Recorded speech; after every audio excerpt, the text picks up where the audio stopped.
All right, you doing all right? It's good to see you.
Good evening. This is the August 5th Board of County Commissioners meeting.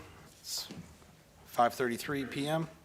Please turn your cell phone to the vibrate, silence, or off setting. The Board of County Commissioners allows any person to speak regarding an item on the agenda.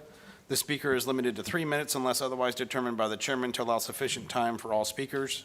Speakers shall refrain from abusive or profane remarks, disruptive outbursts, protests, or other conduct which interferes with the orderly conduct of the meeting. Upon completion of the public comment period, discussion is limited to board members and questions raised by the board. Commissioner May, you have the invocation this evening. Thank you so much, Mr. Chairman. It's an honor to be able to bring forth someone that my father knew, that I watched growing up, who serves the Wedgwood community, the senior pastor of the Cedar Grove Baptist Church, Pastor Lucille Stallworth. Pastor Stallworth, please.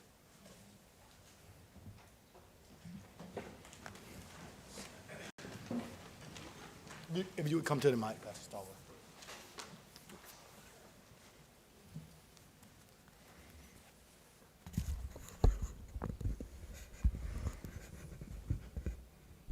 Let us pray. Blessed Father, we thank you for this opportunity to come together in a meeting. We ask you if you would come in our midst, lead and guide and direct us and to do what is in your will to do. Thank you for who you are. You have kept us in the midst of all of this virus and whatever is going on around us. You're still with us and blessing us. Let your spirit continue to be upon us. Create within us a clean heart. Renew within us a righteous spirit.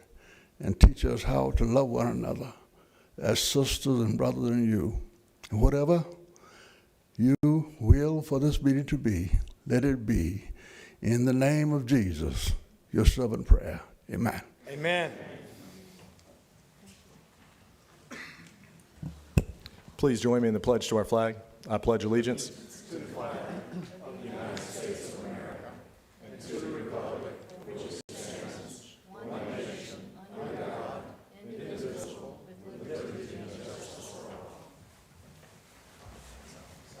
Mr. Chairman. Pastor Starwood, thank you.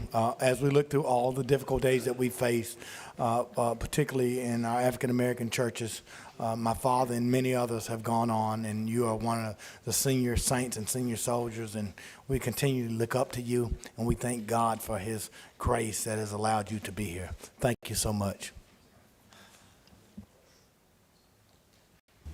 Yes, sir, thank you. Okay.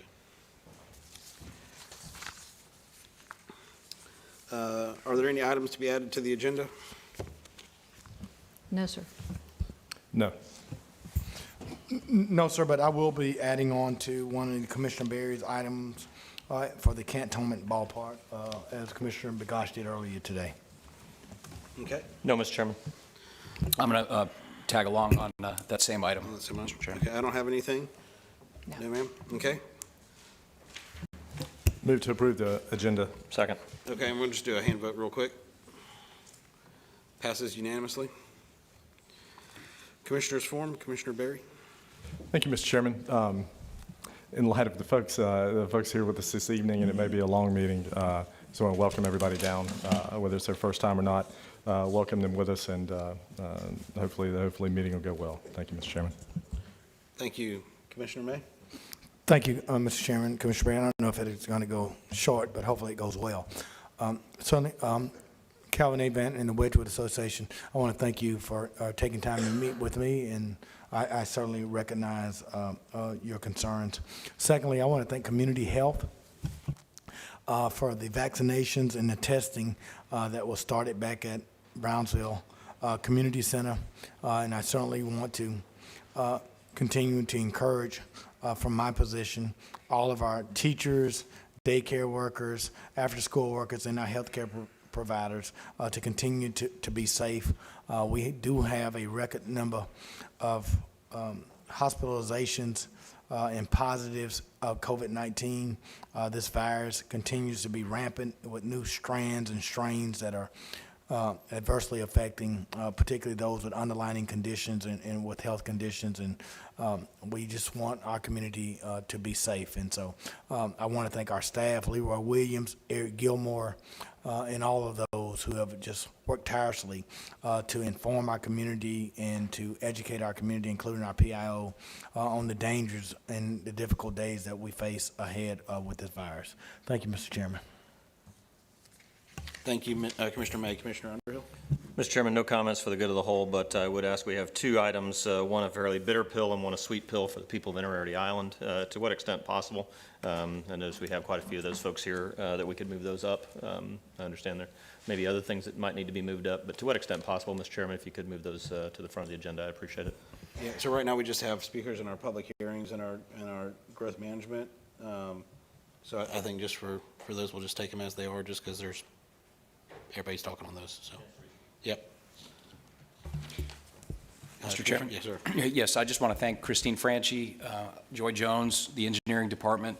The evening before last, we had an open meeting at Longleaf Elementary School for a big project we've been pushing to get done for a long time now, and it's moving very, very rapidly. But I want to thank the staff and, the number of citizens that showed up to show interest in it. It's going to be a great project, sidewalks on both sides of the street. There's 4 schools right there, so it's just going to be a great community asset. So I want to thank the staff and those residents that showed up. Thank you, Mr. Chairman. Thank you. I don't have anything for the good of the whole. Yes, sir. Mr. Chairman, thank you. And I would be remiss that we are District 3. We are partnering with Community Health to do a vaccination and school supply giveaway at the Brownsville Community Center at 10 o'clock on this coming Saturday. And we're also partnering with the Lincoln Park Neighborhood Association at a county park at Lincoln Park to give away school supplies this Saturday at 1 o'clock. And so just wanted to make that announcement to any parents or any children that may or may not have school supplies. We want to make sure that we fill that gap. And so if children need school supplies, please come out to Brownsville Community Center at 10 or come to the Lincoln Park Neighborhood Park at 1 o'clock on Saturday. Yes, sir. That's great that you guys are doing that. And of course, also making it part of the vaccination effort. Absolutely. No, all credit goes to community health. Thanks, Mr. Chairman. Well, and just to recap for those that didn't hear this morning, what we're seeing locally is or statewide is 94% of those in the hospital are not vaccinated. Those are facts. Those are facts. The other thing we're seeing is that the deaths that we're seeing are not those that have been vaccinated. So however you feel on that, those are what we're seeing. Those are what our medical professionals are telling us. That's what we're seeing across the state. And so take it for what it's worth. And so, okay, proclamations. Move the proclamations. And Second. All right, please vote.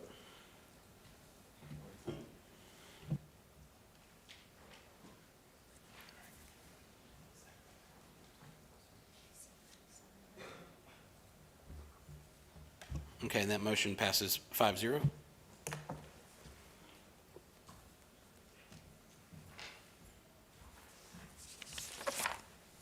Captain Kinsella, you're going to be recognized here.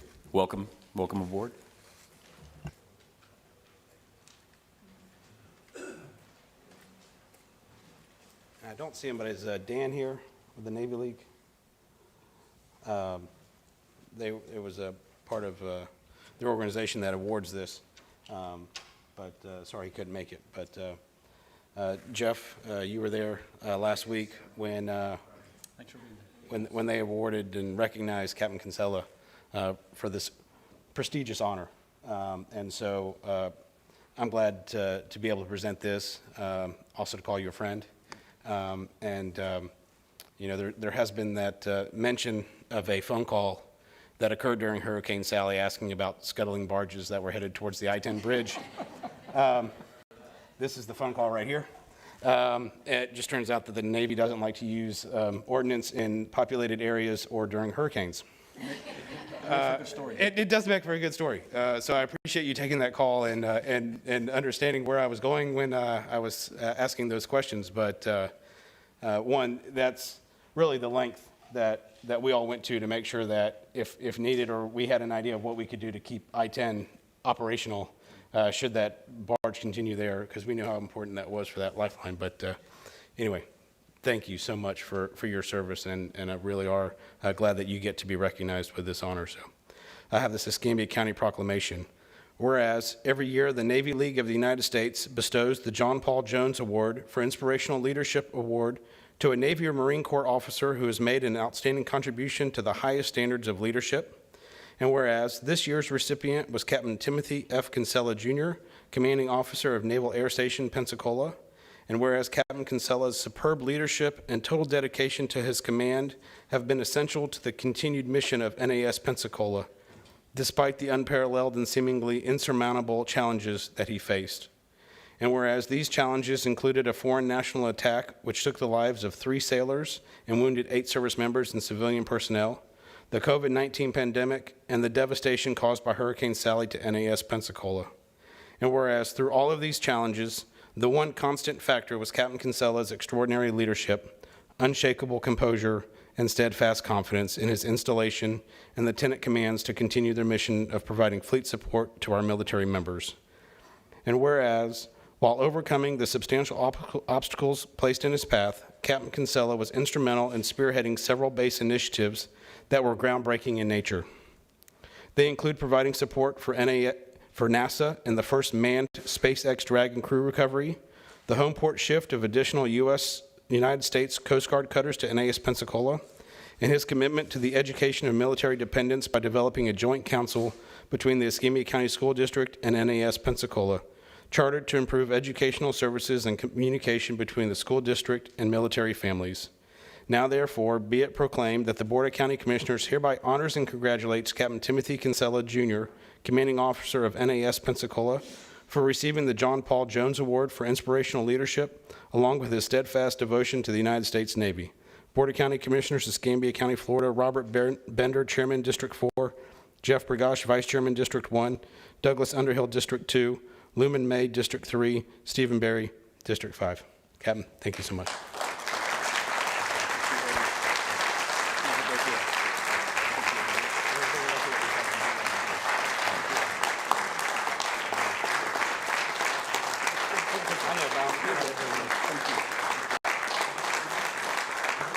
Jen, come on in.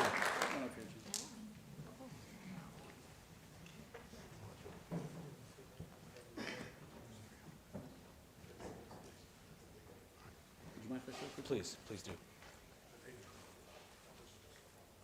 do. Firstly, thank you very much to the Board of Commissioners for this distinguished honor. Thank you very, very much. It means a great deal to me.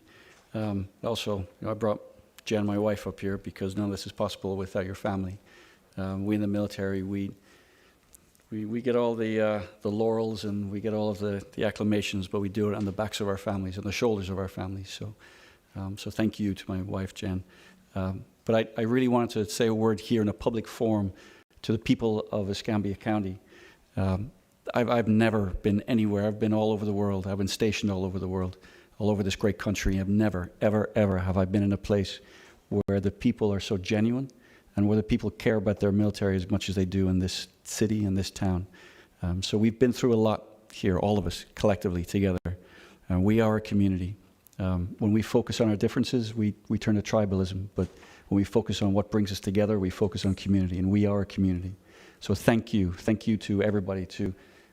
This community is a lot bigger than the people in here, I know, but you're what I got right now. So. But this is a public forum, so just let me say on record to the people of Escambia County, thank you. Thank you, and thank you again. Jen, thank you. And I'll just say, also, I know that your plans are to stay here, and so we welcome you to our community as you've been a part of it for the last 2 years. But we're glad you and Jen and your family are staying put here. So thank you. Thank you. Thank you very much, all of you. Thank you. Tim, Captain Kinsella, I've known from Jack Fetterman to Admiral Booth to Keith Hopkins, and I've never seen a more dedicated public servant to serve in harm's way than Captain Kinsella. Thank you so much. It's an honor to call you friend, and we are a better community because of the service that you've given us. So thank you for your service. Thank you. Thank you so much.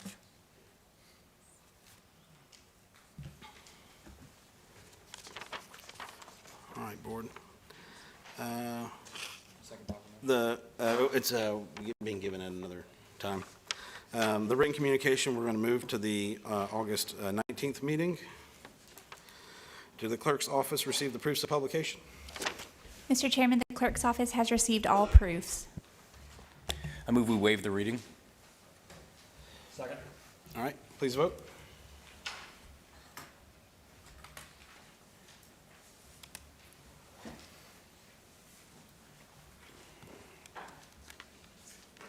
Motion to waive the reading passes 5-0. 5:32 public hearing. We have a number of speakers. Rebecca Swavely. Rebecca? Yes, ma'am. If you want to come up to the... Mr. Chairman? Yes, sir. I do want to say on this 532 public hearing, if they wave their hand, if they're in support of, we certainly are going to be supportive of. If they're not in support of, we would hear that, but to save time. Okay. How many speakers do we have? We have 5 speakers. Are they in support or not support? We don't have that, it's not part of our process anymore, but Rebecca, are you in support of or against? I'm not sure. I signed up to speak because I'm Come on, Rebecca, Okay, well, please. come on up and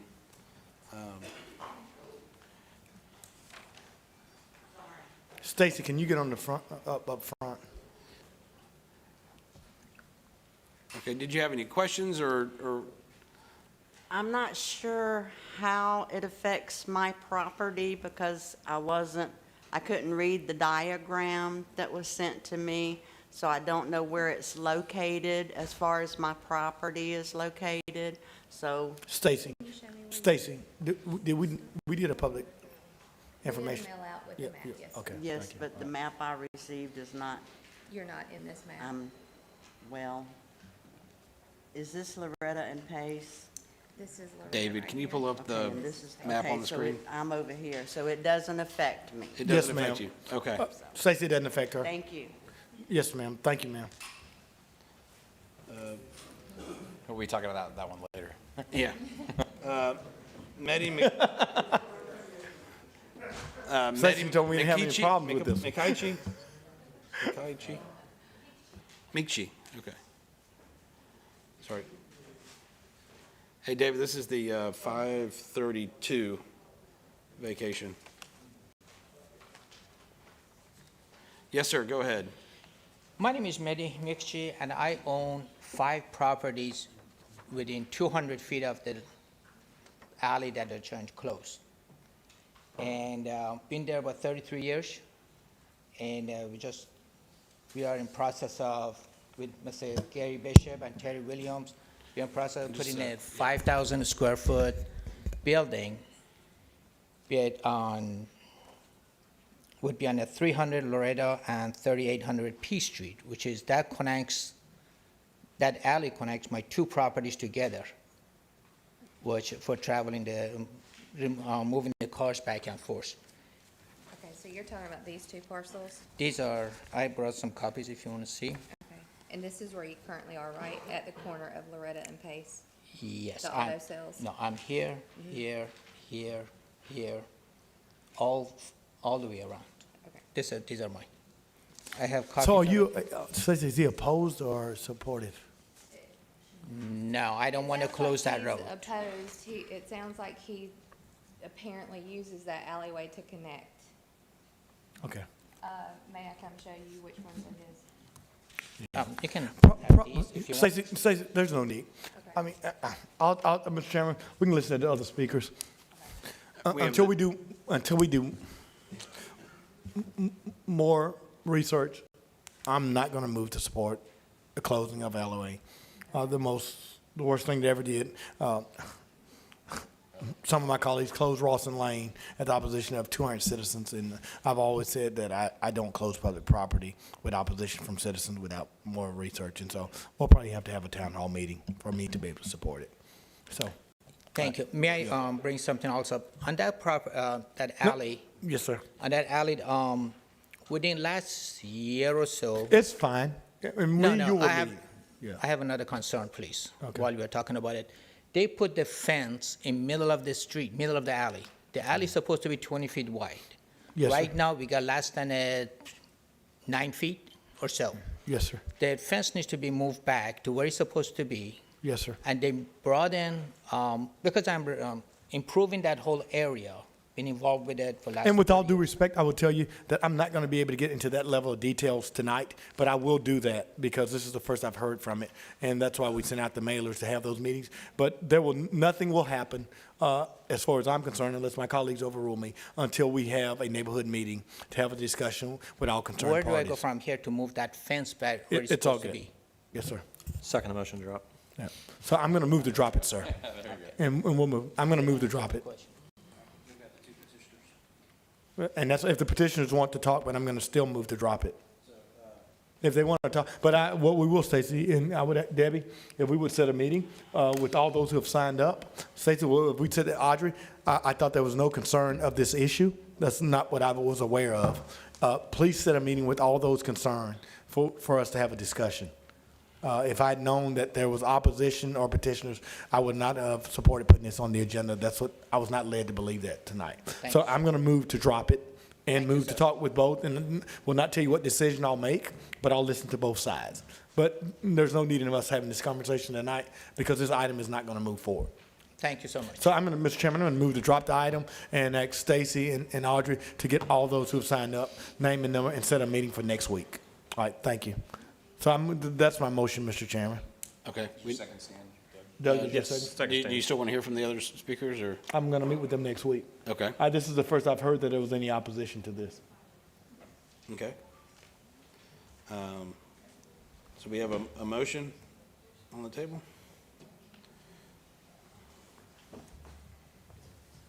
So what? And I do apologize to all the constituents that came out tonight. I was unaware, whether you support it or don't support it, I was unaware that there was any type of conversation about this alleyway. But I will meet with each of you on both sides. Audrey, will you make sure that we talk to every single person that signed up for this item and put it on our agenda? Make sure you have every person. Stacey, make sure we have them.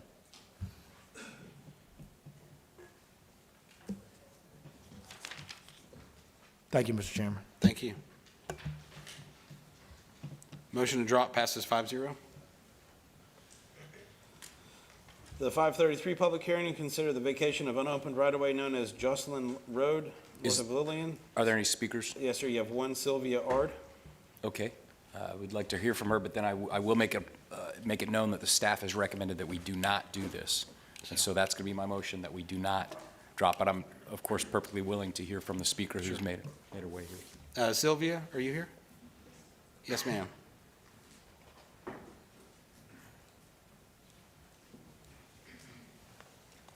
Good evening. I have some photos that I would like for you to look at, and this is the alleyway that I'm referring to. And it's a photo, and it starts at Lillian Highway, and it goes all the way to the beach. Yep. It's eroding through my property and on the beach. The main one going to the beach is 18-inch wide and deep now. And there's little areas just running through our property. And so, we've got to have something done before we build our home. Yes, ma'am. I understand. And staff are here, and we can find out the reasons why.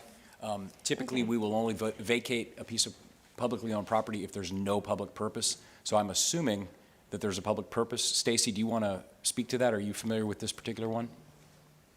I would feel more comfortable if maybe Joy could speak to it. She's moving. Okay, Joy will come. I assume it's probably some sort of a drainage function, or, yeah. This is our county engineer right next to you, ma'am. So Okay. we're going to stop Hi. her time, right? Okay, Joy, so what is the reason why staff is against vacating this? There a public purpose for this property still? Yes, sir. The existing topographic elevations, they flow to the bay, which is a natural way that the surface water can flow, Okay. and we would like to keep that interest. And I don't disagree with that, but she's showing me pictures here. Joy, have you seen these pictures? They're, they. No, I picked them up this morning. Oh, okay. It is an unopened right-of-way. Yes, ma'am. But the interest is the land itself, Sure. so that we have it available for any drainage. Well, I'm going to send these pictures back, and hopefully, perhaps you could get with Ms. Ard right here offline.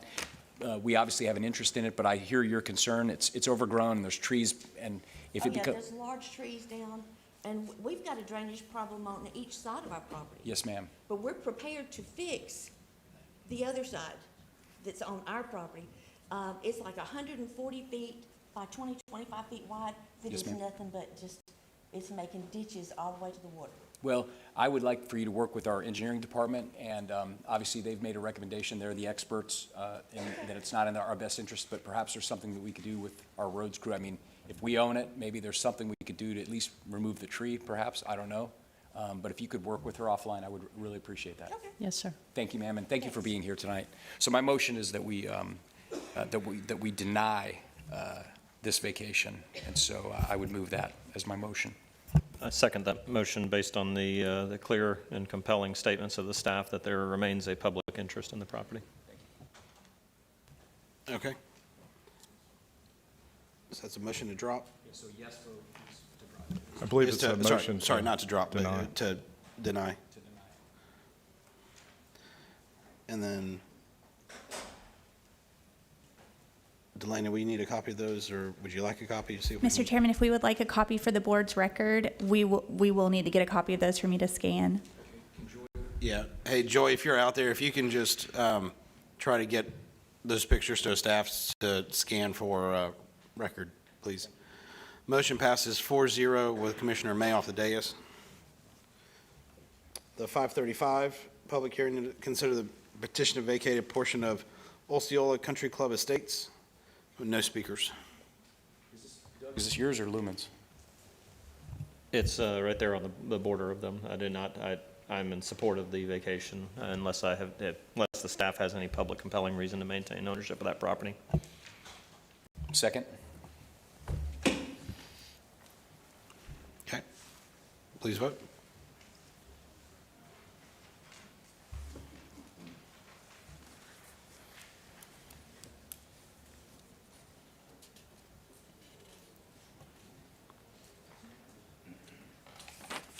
Motion passes 4-0 with Commissioner May off the dais. 5:36, public hearing to amend the Inner Island Development Corporation Sewage System Improvements, MSBU. We have 3 speakers. Brian Kershaw.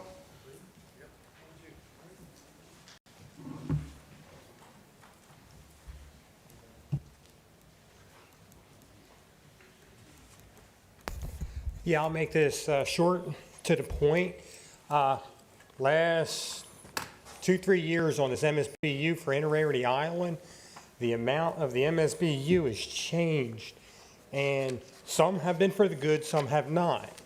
I'd like to ask the board if there's any good reason why we can't wait another 6 months to a year so we can get all the change of work orders decided and voted on, and the properties that the county owns that have been sold on the island be applied to the MSBU. 20 years of payment is 20 years of payment, whether it starts this year or next. Everybody on the island has already resigned themselves that there is going to be a bill owed on this. We're not trying to get out of the bill. We're just wanting an accurate number so we can all adjust our budgets to that number. We've all felt the impact of Sally, and there's a lot of individuals on the island that the expense of Sally was out of their own pocket. And this here, on top of that, if we had another year or so to maybe get over the impact of Sally, it would be greatly appreciated, and maybe we can get the numbers more to a bona fide number instead of a guessing number. And that's it. Thank you for your time. Mr. Chairman, if I may. Yes, Commissioner. Mr. Kershaw, you're absolutely entitled to an answer to your question. And the reason that you're right that the numbers, which have every number that's ever been said from the beginning of this was said as an estimate. And the actual cost of construction came up somewhat higher than what was stated 6 years ago, but not a whole lot higher. And when you consider the fact that everything else in life has gone up higher, this has not gone up by any greater percentage than the cost of living, quite frankly. So the estimates that we've been giving you since the time that we were able to give estimates were always advertised as an estimate. And the numbers that we've actually come in at are actually very, very close to what those numbers were.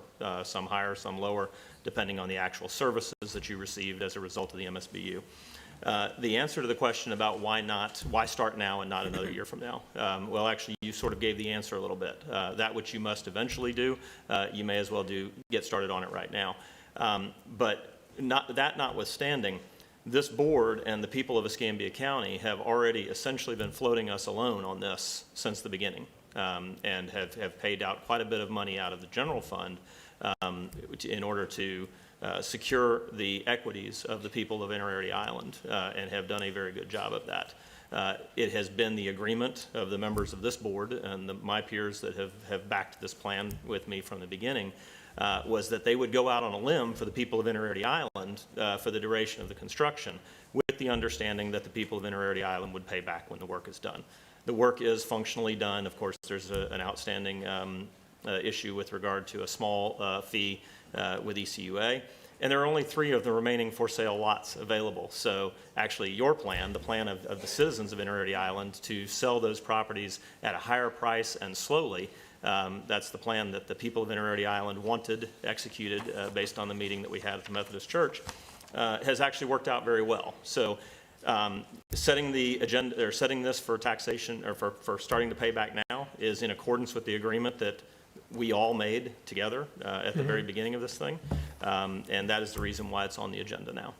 So the other thing is, quite frankly, from the political aspect of it, this is a strategy that I worked out with the people of Inner Island. And politically speaking, it's mine to eat and mine to own. It's mine to have solved before my replacement comes in here in a year and a half. So just from a, so I think I've answered your question from a fiscal position, from an ethical position, and also from a political position. And while we may not like the answers, I do hope that that gives you the answers to the questions that you asked. All right. Thank you. Thank you. Commissioner, I know it's a little bit later on, but I was actually surprised to see how many of those lots that we had up for sale had sold. You're right. Because for a while there, they weren't moving. So to see that, I don't know, 3 or 4 or whatever lots, or, you know, maybe 4 after we combined 2 of them later today, but I was pleasantly surprised to see that, and I think the sales have gone better than we anticipated, and so we do expect to be able to move some of that over. And honestly, I'd love to be able to take some credit for what turned out to be a pretty good plan, but the reality is that's the plan of the people of Inner Island. You know, we took a, that was very retail politics. You know, we all met at the church and we talked it through, and we voted on the options, and we chose the course of action that was supported by the majority of the citizens. And as it turns out, they knew their neighborhood and the real estate in their neighborhood better than anybody else did. It turned out to be a pretty smart plan. Thank you. Perfect. All right, next speaker. Mike Floyd.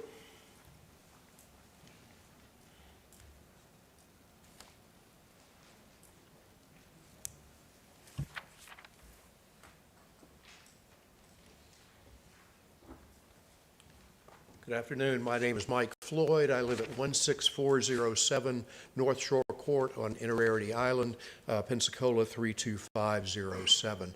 I speak today as an individual citizen and property owner on Inner Island, though I should probably also mention that I've been deeply involved in working to understand and explain our sewer construction project and finances over the past year and a half, and I've been very interested and involved in the conservation efforts for our island, which we consider vitally important for our environmentally sensitive ecosystem in general and for stormwater management in particular, as we very dramatically learned in Hurricane Sally. I also happen to be the treasurer of the HOA. We are grateful that our MSBU will include a reduced 2.5% interest rate, a reduced 1% administrative fee, and an extended 20-year payment term. Thank you for accommodating our wishes to ease the pain of it as much as you could. You know, of course, we would all prefer that the payments be lower, and I don't disagree with Mr. Kershaw that I'd be happy to put off starting the payments for another year, but I understand the county's need to get their money back, and I've spent a lot of time with Jim Hagan in the last several days going over the numbers, and I just don't realistically see any possibility for getting those numbers down other than I'm delighted to hear about the sales of the surplus properties, and I'm look forward to seeing how that will be applied, which I think is going to be separate from the MSBU. I am grateful for the hard work of the County Commission and the staff, who I have found consistently pleasant and helpful. I was pleased to receive the revised MSBU allocation numbers last Tuesday, and I'm relieved that I can now understand and explain the transactions conceptually in the allocations to the 4 categories. The sewer system is now completed and working well. Though it's expensive, I think it's a huge necessary improvement for our island over the old private system. I think we may have a few neighbors who are vocally unhappy about all this still, but I think most of our residents now understand and accept the realities of this matter. I was, on a related but separate matter, I was very pleased on Tuesday, that the planning board voted unanimously to go forward to recommend our rezoning of this, the conservation property to you, and we think that's also a very important thing, which I think we come back to on September 2 in here. We'll be very grateful for your support on that, and we look forward to working with you and the county staff to move this forward and accomplish all of the conservation objectives that we have. Thank you. I'd be glad to answer any questions, but thank you. Thank you, Mike. Appreciate it. Van Goodlow?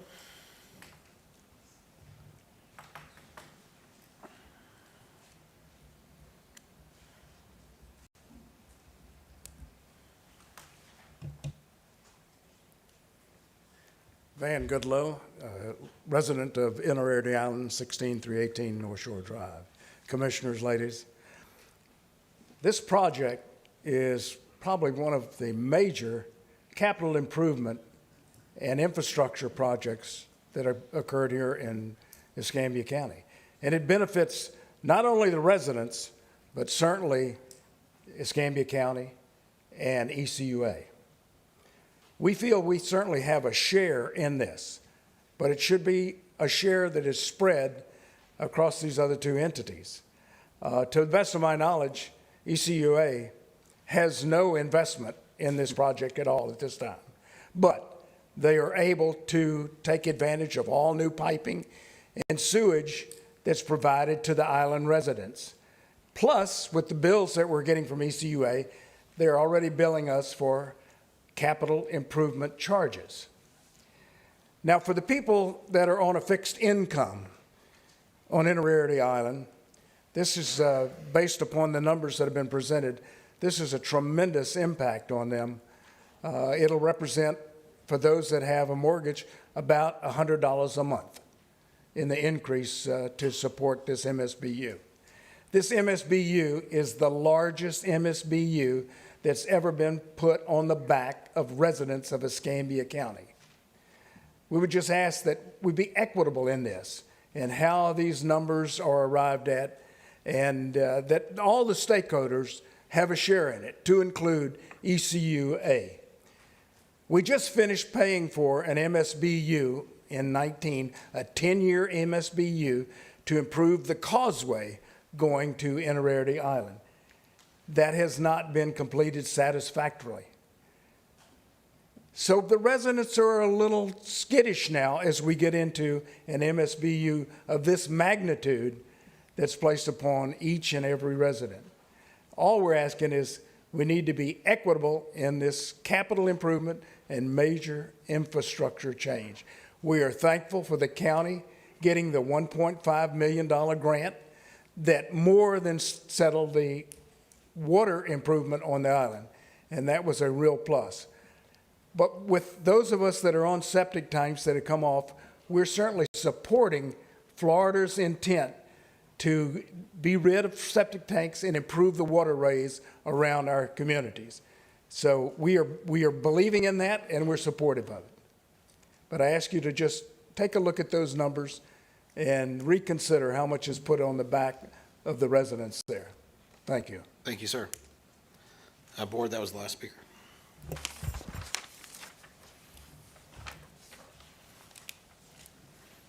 Thank you, Mr. Chairman. Obviously, I'll be moving the item in the affirmative.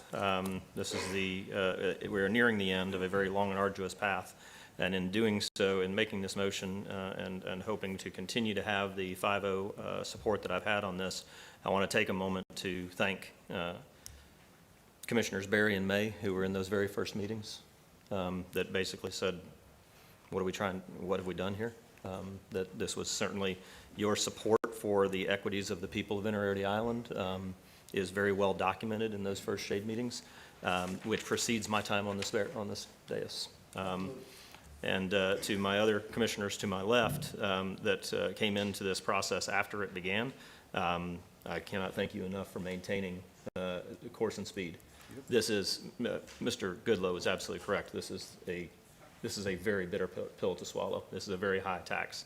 But unfortunately, it is the only course of action that was available to us as a board that was equitable to all citizens of Escambia County. And we have, in what I believe is a very good example of government done right, doing the hard work and staying the course, this board has been very supportive of this course of action from the beginning. So with that, I move the item in the affirmative.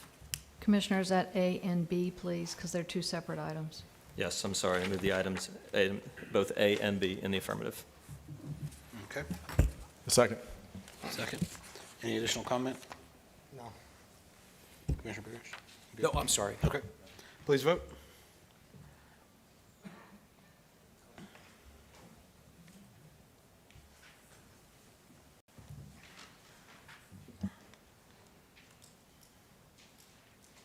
Motion for the 536 passes 5-0. Mr. Chairman, if I may. Yes, sir. Gentlemen, again, thank you so much, and I hope that we will continue to maintain that kind of support as we put the remaining lots of Seascape into preservation on the island. Again, something that's the kind of hard work that just never happens, and yet here on this board, which is, oftentimes we argue and we fight, but this is an example of us doing the right thing and doing the right thing by those folks. So thank you again for your continued support. Thank you. Madam Clerk? Sure. I need approval for 4 routine items on the report. Thank you. Move the clerk's report. Second. All right, please vote.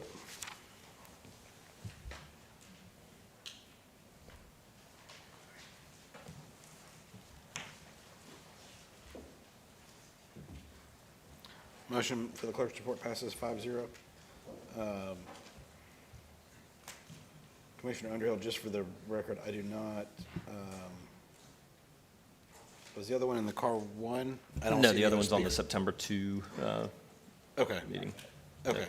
So I misspoke earlier. Okay. I was getting ahead of myself. Go ahead, Madam. Nope. I was just letting you know there was no Okay. other speakers signed up for that, so, and they're leaving, so they. Madam Administrator, did you have Yeah. something to add?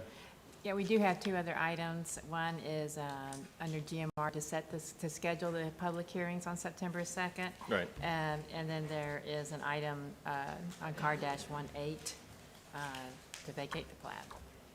So to schedule a public hearing. They're all 3 for scheduling a public hearing. Just scheduling of the public hearings. Yep. Got it. So- Yeah. No other action to be No taken. other action or speakers, nope. Thank you. All right, Horace.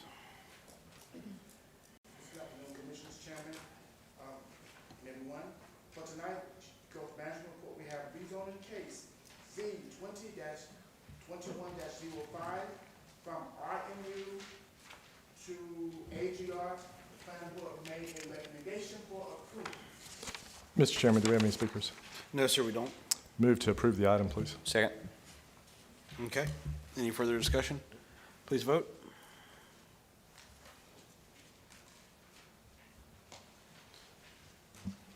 For the board, we don't have any speakers until the 5:48. So there are no speakers 2 through 4? No, sir, there's not. Motion passes 5-0 for GMR 1. All right, Mr. Chairman, I move the sorry. 5, I'm sorry. What was that? That was GMR.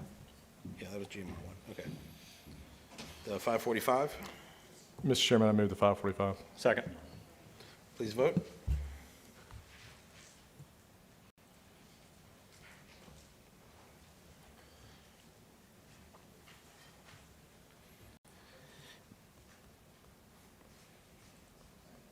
$5.45 passes 4-0. Commissioner May off the dais. Mr. Chairman, I'll move the 546 in the affirmative. Second. Oh, wait, do we have to go through our sorry. script? Probably to be safe, at least the motion needs to go through A, B, C, D, E, and note that you do need to just identify which of the words in the parens you're choosing. Okay, do you wanna sorry, do that? and I had to refresh it. We did have a speaker pop up for 5:46. All right, so I'm going to read my script now then. Should we do the speaker first, or? It's in the script. Okay, there we go. The matter for consideration is Growth Management Report Item Number 3, the 5:46 PM public hearing, which requests approval of a revised residential plat unit development PUD known as Antietam subdivision, consisting of 199 lots on an approximately 80-acre, 6-parcel site along North 9 Mile Road and west of Tower Ridge Road. The site is located within the low-density residential zoning district in the mixed-use suburban future land use category. The Planning Board held a public hearing on July 6, 2021, reviewed the revised PUD hearing testimony, and considered all evidence presented and recommended approval. Under the Land Development Code, the Board of County Commissioners must consider the recommendations of the Planning Board when it reviews the proposed PUD plan. If a representative of the applicant is present, please come forward to provide your comments. So our speaker is Melissa Curry.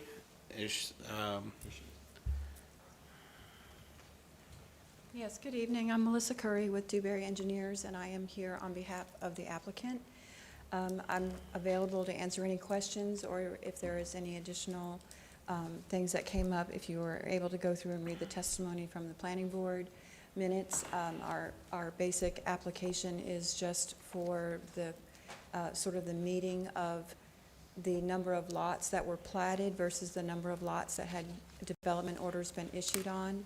Just would like to stress that all of the infrastructure is in place, the services for water and sewer, all of the roads, everything has been in place for 199 lots.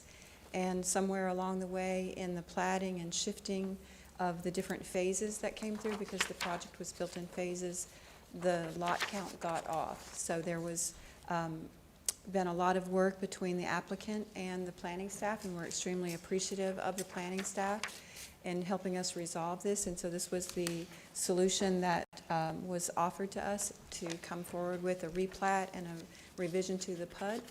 So that's what we're here requesting for. Okay, thank you. Thank you. Does any interested party wish to question the witness? You must ask your questions now. This is not the time for comments, only questions. Do any interested parties wish to provide comments? Board members, is there any discussion on this item? No, Mr. Chairman.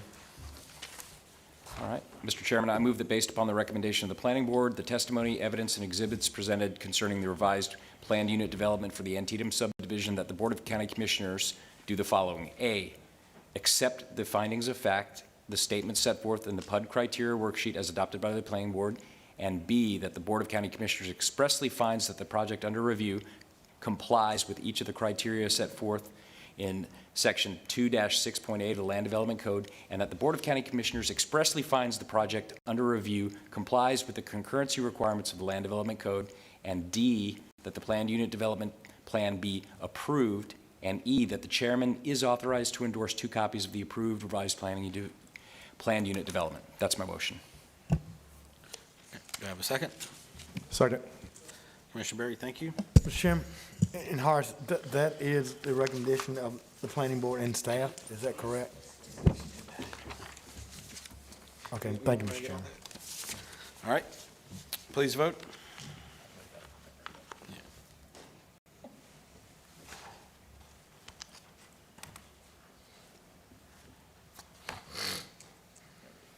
Motion passes 5-0. So the next item is the first of 2 public hearings concerning to increase the retail sales for area in the RMU district. First of 2 public hearings.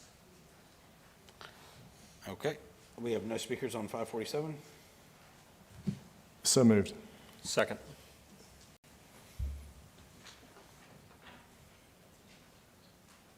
All right, please vote.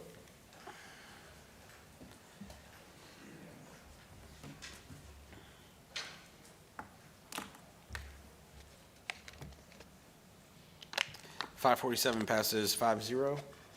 548, we have some speakers. This is for the renewal of short-leaf borrow pits. Okay. For renewal. Rodney Sutton.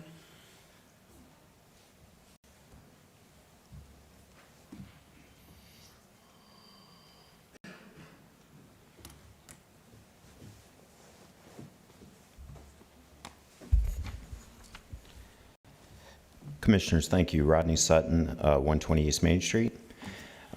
Regarding short-leaf borrow pit, just want to say that I have the highest level of respect for folks that are affected by flooding. We understand there are concerns about some of the pits in the area as it relates to flooding. Have had family, friends, homes, and businesses affected by flooding, and I have the highest level of respect and compassion for that. There are no violations at Shortleaf that are unresolved. All violations over 10 years have been very minor. There are no complaints on our facility. There are no flooding complaints. There is no positive outflow from the huge hole in the ground that we have created, digging dirt out. There are pre-existing elevations flow west to the bayou, not to residential, which is uphill. There's no reason to delay renewal of this permit, but I'd like to defer the rest of my time to answer any questions or address any concerns the community may have about Shortleaf. Okay. Respectfully. Thank you. Alan Bookman?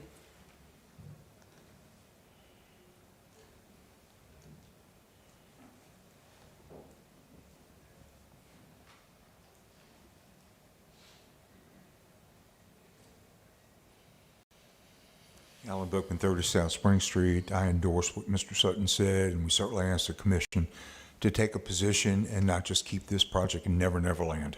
Thank you. Thank you. Lila Anderson?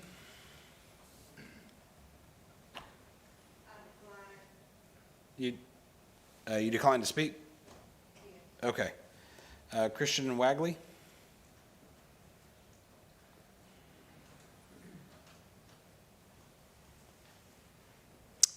Good evening, Commissioners. Christian Wagley, 801 East LaRue Street, speaking tonight on behalf of Healthy Gulf, which is a nonprofit organization that works on issues of waterways and protecting the health of waterways all along the Gulf of Mexico coast. So, first of all, just wanted to say, and my comments, I think, apply certainly to Shortleaf and probably the other two pits that are in the Wedgwood areas as well, so somewhat general comments. First of all, I wanted to thank the staff, the county staff, for responding. I guess when this crisis really first got going in the most egregious way about 6 years ago, the county staff has responded with air and water quality monitoring. There's room for more. I know the residents would like to see more monitoring. They've got some suggestions for where that can be done. But I do want to thank the staff for beginning that process anyway and giving us some better data to make better decisions.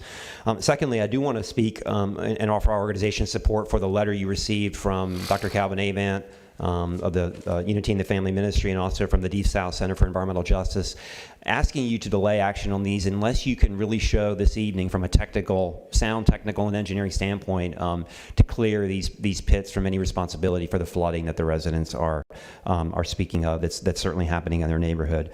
And finally, I just wanted to speak in support of a future action that I think will help us address issues in the Wedgwood community and anywhere else in the county, and that would be for the board to add some environmental justice provisions to the county's land development code.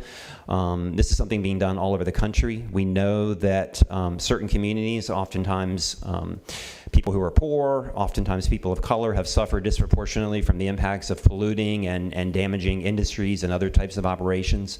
The idea of environmental justice is that no one particular community should be suffering a disproportionate amount of that burden. So it really does protect everyone. And I think if you could add those provisions to your code in the future, it would give this board better tools in the toolbox, as they say, better provisions, and allow you to better consider these issues as they come before you and more fully protect the community. So thank you very much for your service. Thank you, Christian. Dr. Calvin Avant?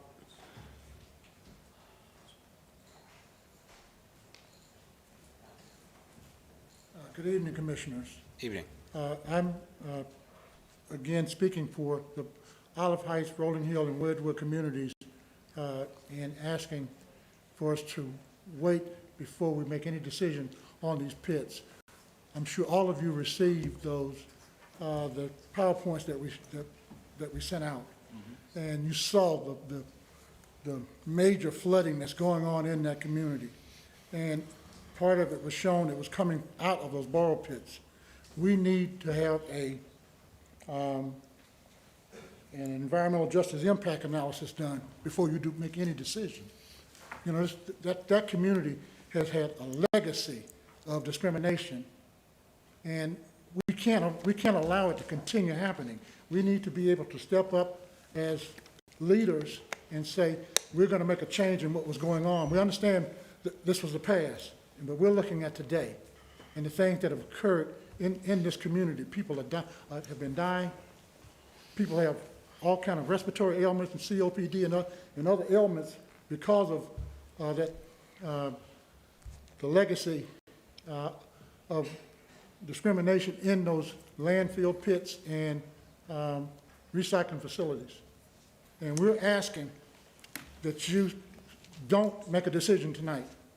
that we get an analysis done so that we can really look and see what's going on in that community so that we can make a real great decision for the community. Thank you very much. Thank you. Timothy Greer?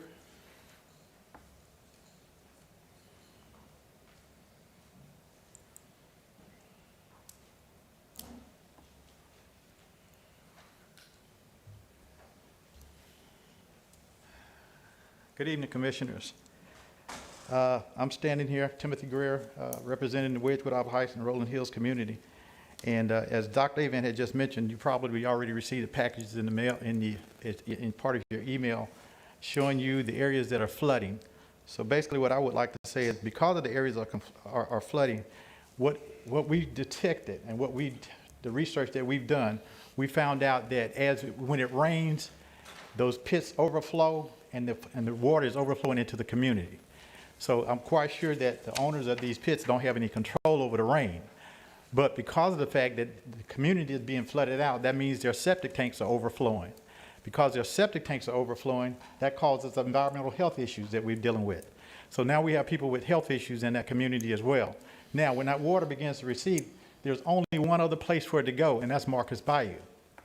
And if you look and you check your planning or your records, property records, it says that the drain basin is Marcus Bayou for every one of those pits. For everything that's happening around in that area, coming from Longleaf, everything goes into Marcus Bayou.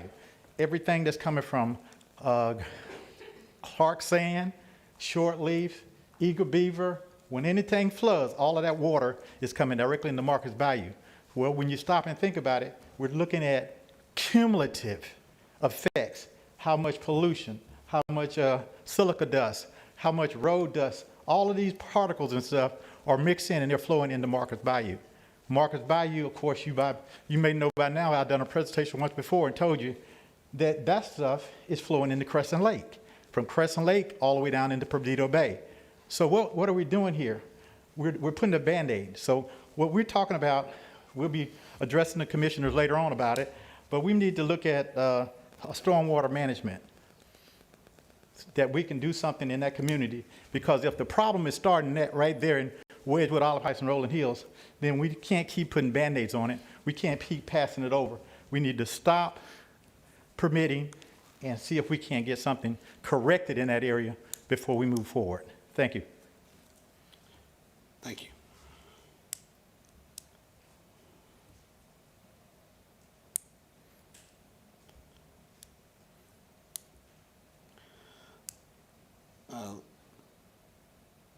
Ms. Soulswood? How about that? Lafayette Soulswood. Lafayette? Lafayette. Okay.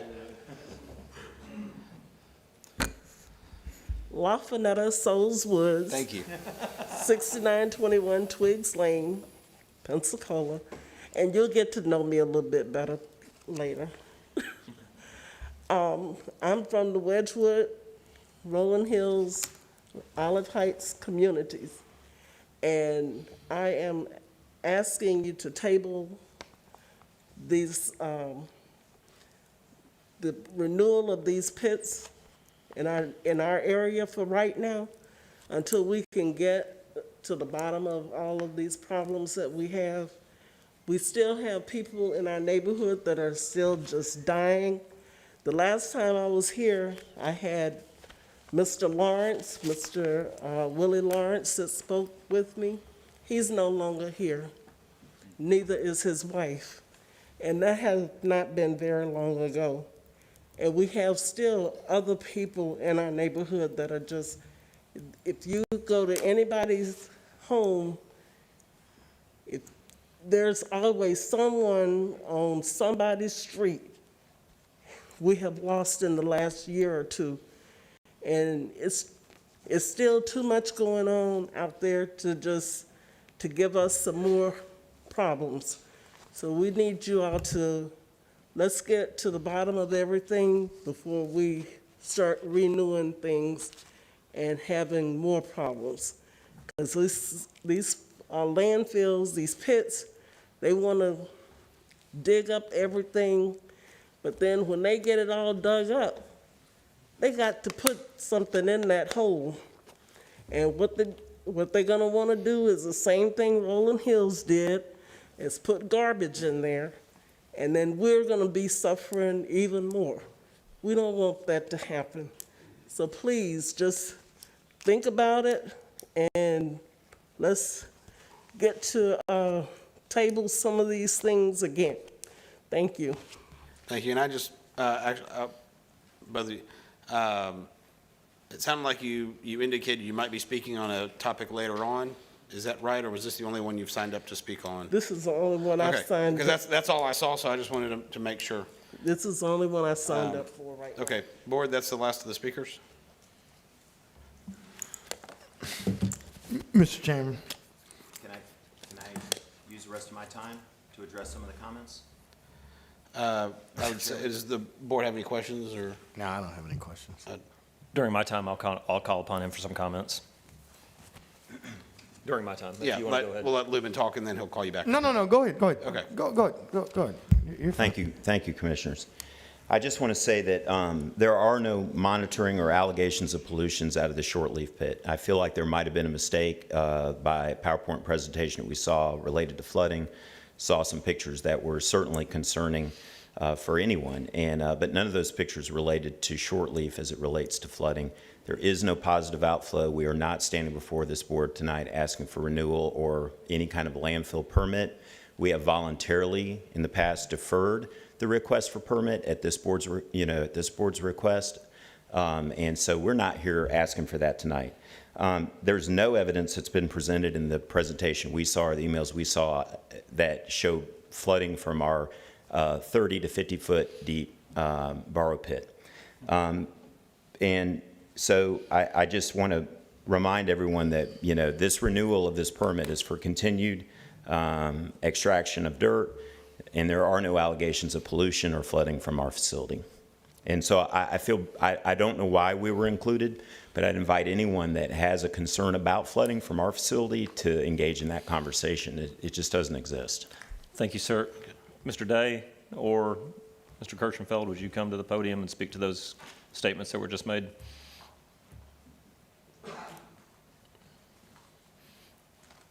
I am assuming that staff has had an opportunity to review this facility and is in a position to be able to speak intelligently about whether or not there's a runoff issue from the facility.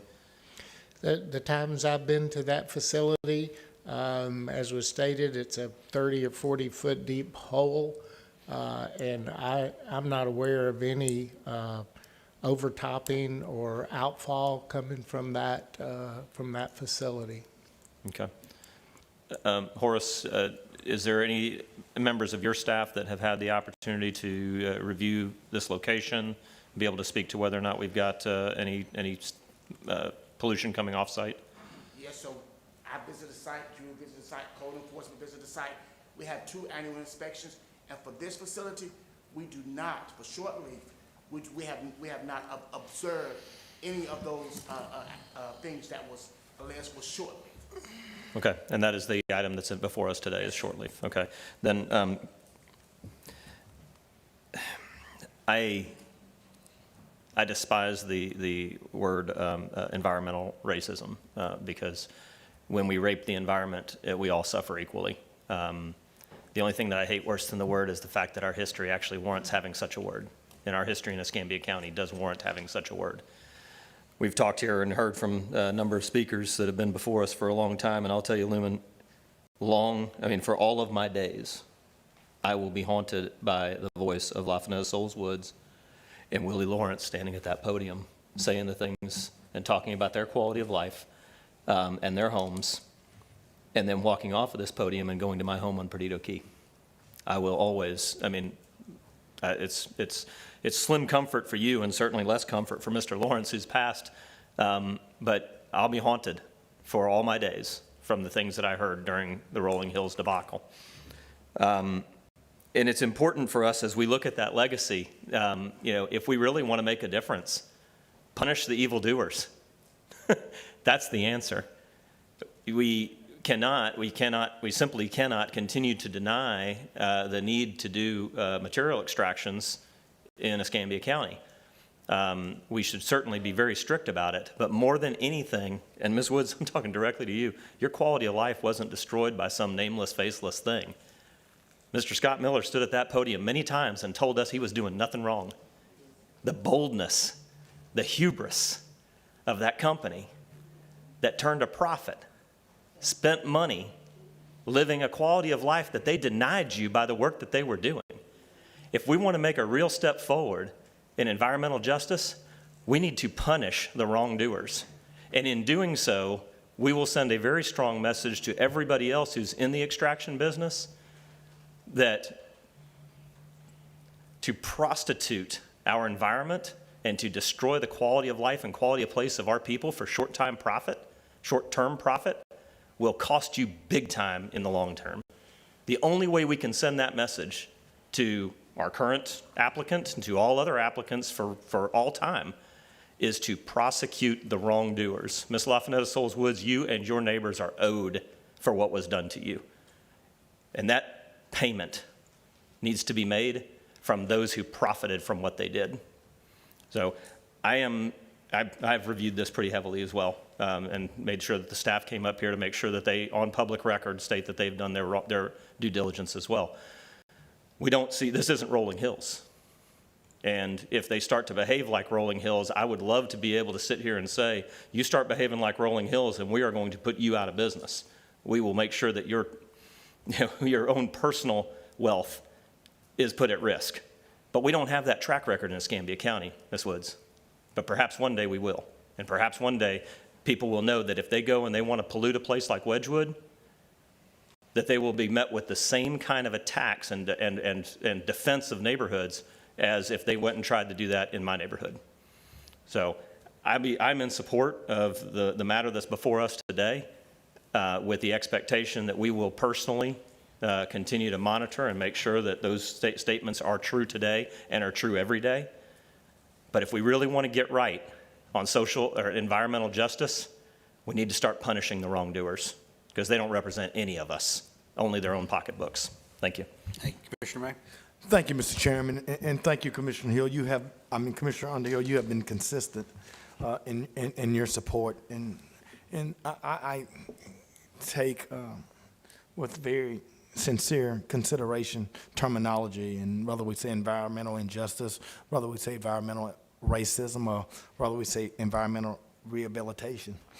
Environmental rehabilitation means that you restore the property back to the original intent of what it was. And so if you begin to extract and do embankments and take away and dig holes, that there is a plan to rehabilitate that land and on the embankments and the holes to restore it back to its original condition. And so with that being said, I'm not going to be opposed tonight, but I am going to ask some questions. And so Tim and Horace, one of those things is, have we done an impact analysis of this property? And that has to do with sustainability, and have you done an impact analysis, which is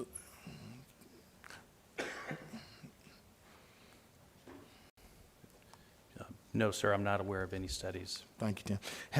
Have we, within 2,000 feet, done a groundwater contamination study? We have not done any for this facility. There may be wells associated with Shortleaf to the south. All right. And do we have any scientific data of the ecosystem in the surrounding areas, particularly those residents, as Mr. Lawrence, who's my friend that died, and Judy Cook, who stays in a nursing home, and all of those who I represent in Wedgwood, of what bar pits, landfills does to the ecosystem and into the environment? Have we had any of those studies? The only thing the county's done was hydrogen sulfide monitoring associated with Rolling Hills. We also do particulate monitoring at the recycling facilities. Right. No, and that's great. And so, from my engineering department, Joe, if they're here, have we done any study on the sustainability of engineering of a bar pit, of a landfill? And if we do have it, do we have those documents in hand?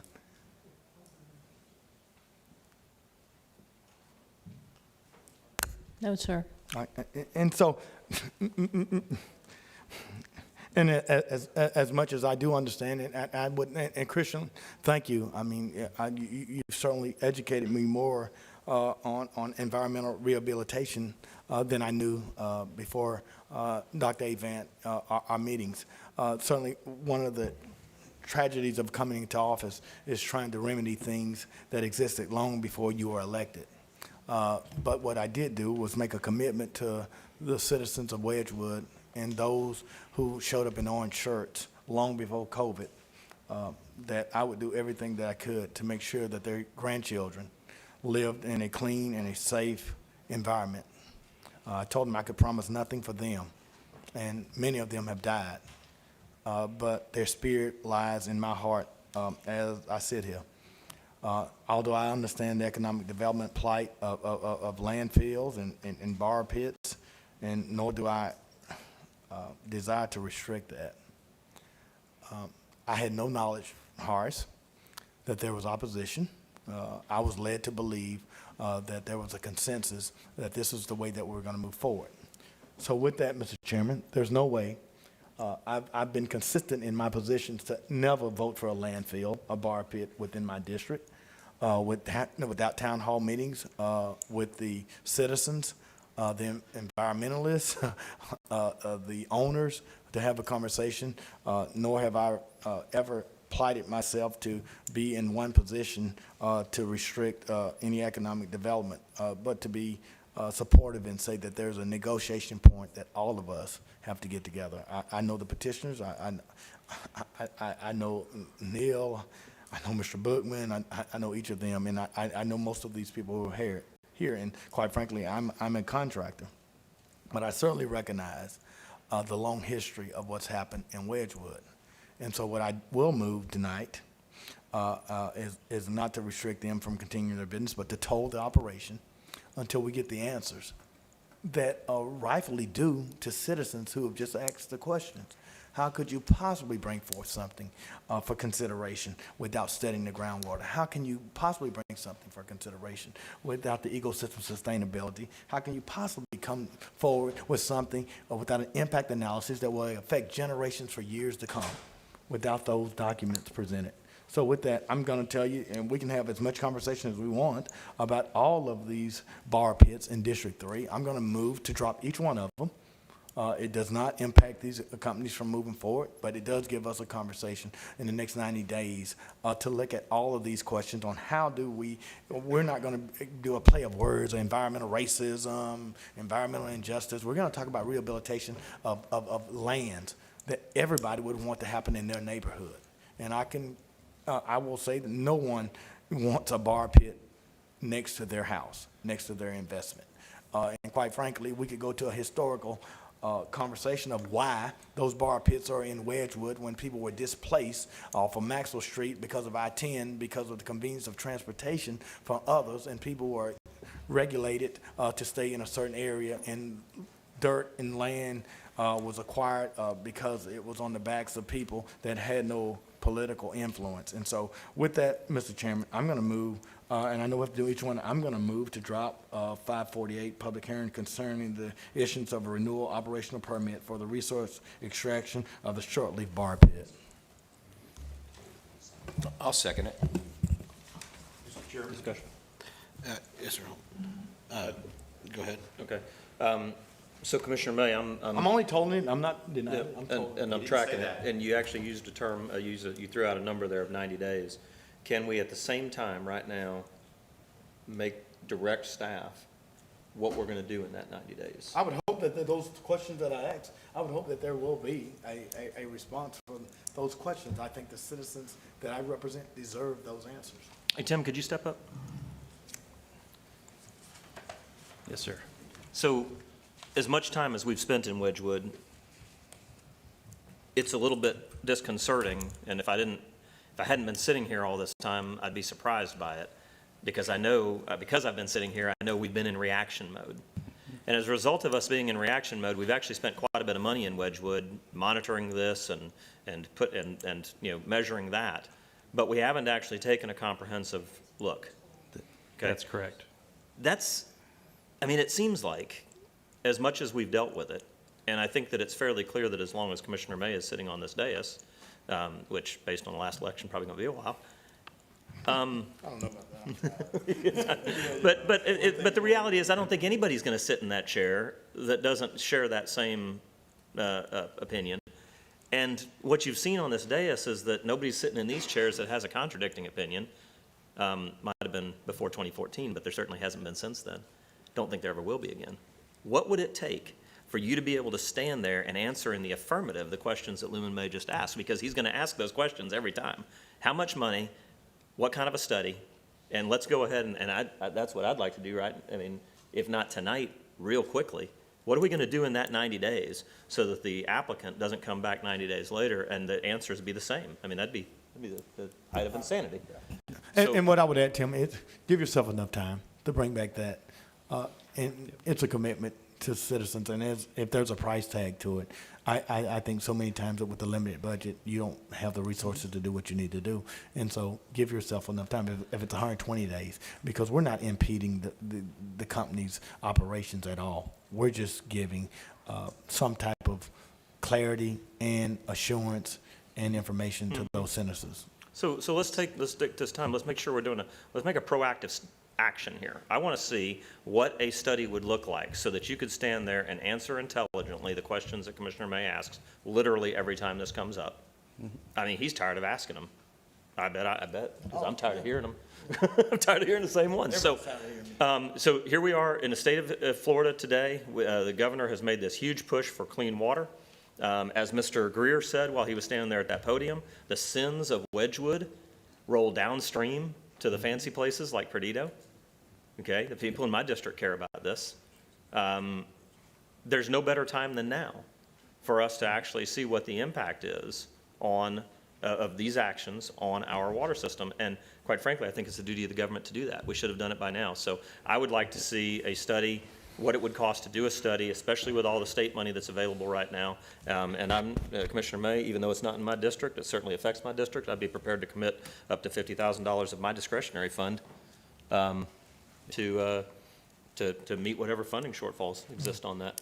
Right, and absolutely, and I appreciate that, and obviously, you know, I'll put whatever dollars, you know, that's necessary, and there is money in Wedgwood. I mean, there has to be a comprehensive study of stormwater management, groundwater contamination in Wedgwood, if nothing but perception. And so I see why LAFA comes down with the breathing machine, and let me just tell you, we started out with 30 or 40 people who met with me before I ran for office. And I can tell you, LAFA told me today, 25 of them are dead that I gave a commitment to. And that deserves a study. It deserves. So I don't know. I mean, we have to. I mean, you know, Wedgwood deserves the same stormwater management that we're going to put at Outline Field 8. It deserves the same stormwater management and water contamination that we put on Perdido Beach. It deserves the exact same thing. And so, Doug, I appreciate you saying that. And Tim, I think that it's idealistic for me to say in 90 days. But what I would ask for you to do, you know, in the next 30 days, 40 days, to come back with a plan, a cost, and a schedule. I think it's unfair to put you on the spot tonight to ask you for that. But I think Come on, man, that's the fun part. I got to be nice. No, Tim's done a good job. I mean, code enforcement, it is. And so, unfortunately, you know, there are some great people who are doing great work. But, you know, the only reason we have radars for speeding is because some people speed and some people abide by the speed. And so there are some good people who are doing good work. But unfortunately, there have been bad actors, and there is a perception in this neighborhood. And quite frankly, Doug, Dr. Avant has secured millions of dollars of grants external to the county dollars looking at the environmental conditions of Wedgwood. And because they brought those monies in from Louisiana and from Washington, D.C., they deserve a closer look at what's happening in their neighborhood. And so with that, I mean, you know, I'm not going to be one that becomes an antagonist. I said, oh, no, we're not going to do that. I understand the conditions of where we need soil and dirt and buildings and all those things, but we have to do it safely, and we have to be able to present the data, and the data speaks to what it is. And so whether my friends in Wedgwood would like the results of the study or not, I go to Wedgewood, and I've told them a million times. I can just tell you, we've been on the phone all day and said, listen, I can't reverse what happened 50 years ago. I can't. Y'all can get upset and not vote for me ever again, but I can't reverse the conditions of what existed before I got elected. But what I can do is advocate moving forward. And so, Doug, I appreciate you saying that. I don't think we ought to put him on. I'm not going to move or support putting him on. Nothing happens in 90 days in government, and we all know that. But I think that he could come back in 30 days with a plan. And I appreciate your financial support, and I hope that our other colleagues will join you in supporting me in a financial contribution to find the real analysis of what's happening in Wedgewood. Outstanding. Thank you. I look forward to being there for that. Thank you. And my motion stands, Mr. Chairman. Thank you. Commissioner May, point of clarification. Commissioner? Yes, sir. Commissioner May, can I just ask a point of clarification? Are you moving to drop or to toll?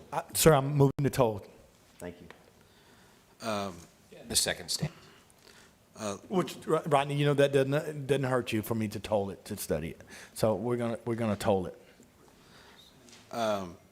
Commissioner May, I of course agree with the questions that you raised and that.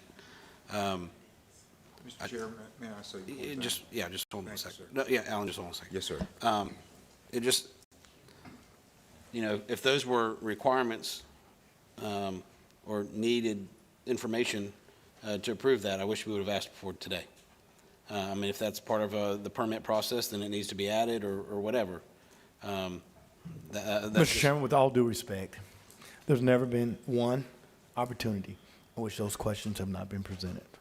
Not one. These people have been coming here before you were elected, Yep. and even before I was elected.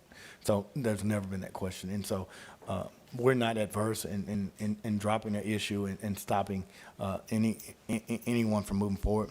But I can just tell you, it is evolving, and I wish I was an expert on understanding all the things that relates to the environment. But quite frankly, we all have to be advised by people who are a lot smarter than we are.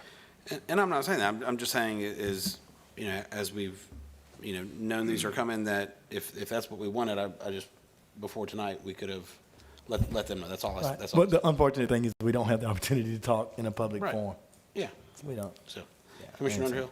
Thank you. Madam Attorney, I'm unfortunately I wasn't prepared for the use of that term in a motion tonight. Can you clarify for me what the legal ramification is of the action as it's on the board? So I believe I saw an email a little earlier this afternoon that says that their current permit is expected to expire on August the 19th.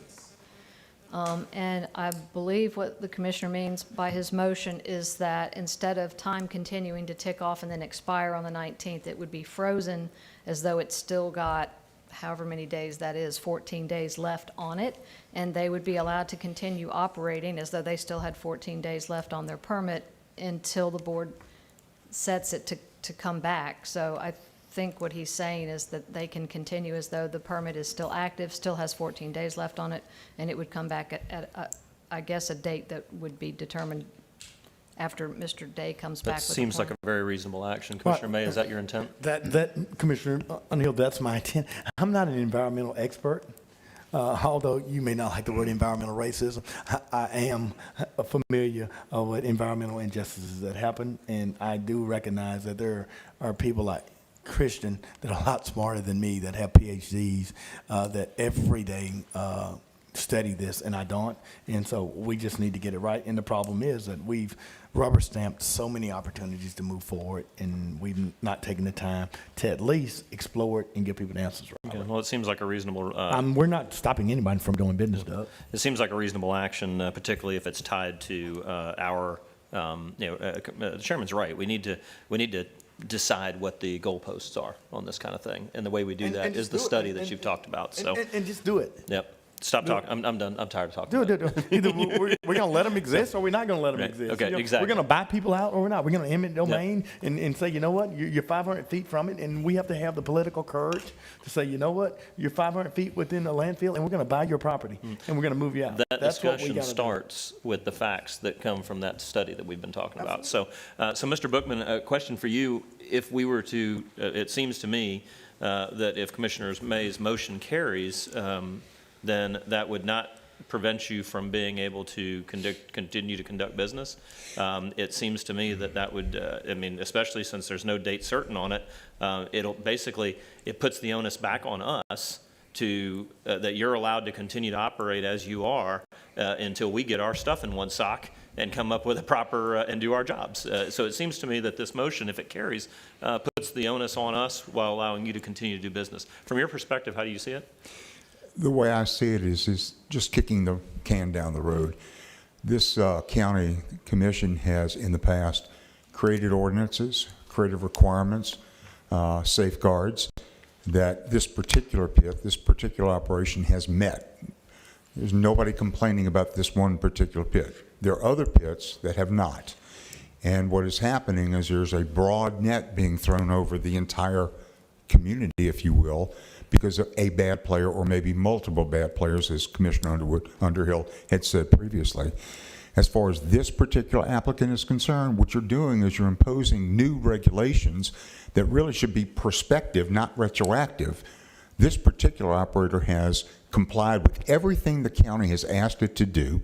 There are no complaints. There's no evidence whatsoever before the commission that this particular operation has created any flooding, caused any physical harm to anyone. And Commissioner May, I appreciate what you're saying as far as the many friends that you've had who have lost their lives, but there's no evidence that this operation has caused any of that. It maybe another operator has, but not this one. And this broad brush is sweeping this particular operator in a very bad situation because, again, what you've said is come back in 30 days perhaps and tell us how much money you need and how much time you need to conduct these new studies to determine what, if anything, is going on when we don't know what that time frame is. We don't know what that cost is going to be. We don't know if the county can afford that particular cost. Perhaps it can with its funds and other funds. But in the meantime, you've got an operator who's doing everything they're supposed to do pursuant to your ordinances and your regulations, and you're putting them out of business, basically, okay? Basically, you're putting them out of business because you keep kicking the can down the road. This pit has had a development order for years. We're just asking that you approve it. That's all we're asking you to do. And if somebody would step up and say, here is the evidence, not talk, evidence that somebody has done something wrong with this pit, fine. But there is no. So based on that, we're asking for approval. Okay. So interesting comments. You had me kind of, there's a lot of things I can agree with there. I factually agree that this pit is not does not have any history of wrongdoing. Thank you. You had me 100% on that.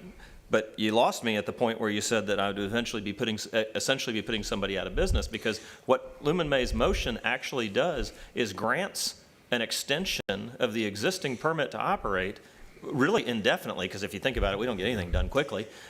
So if we were in any way putting a burden on the operator during that time, if we were charging you something or telling you got to shut down until we get our stuff in one sock, that'd be wrong. But that's not what's happening. And Commissioner May, if I understand that, your motion doesn't do that, right? Your motion it actually is a de facto extension of an existing contract for no cost.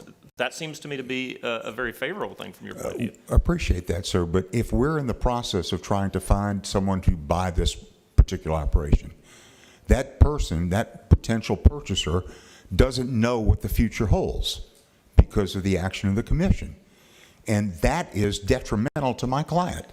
We've dug the dirt that's there, okay? Mm-hmm. There's no more, if there is any, it's not a lot, okay?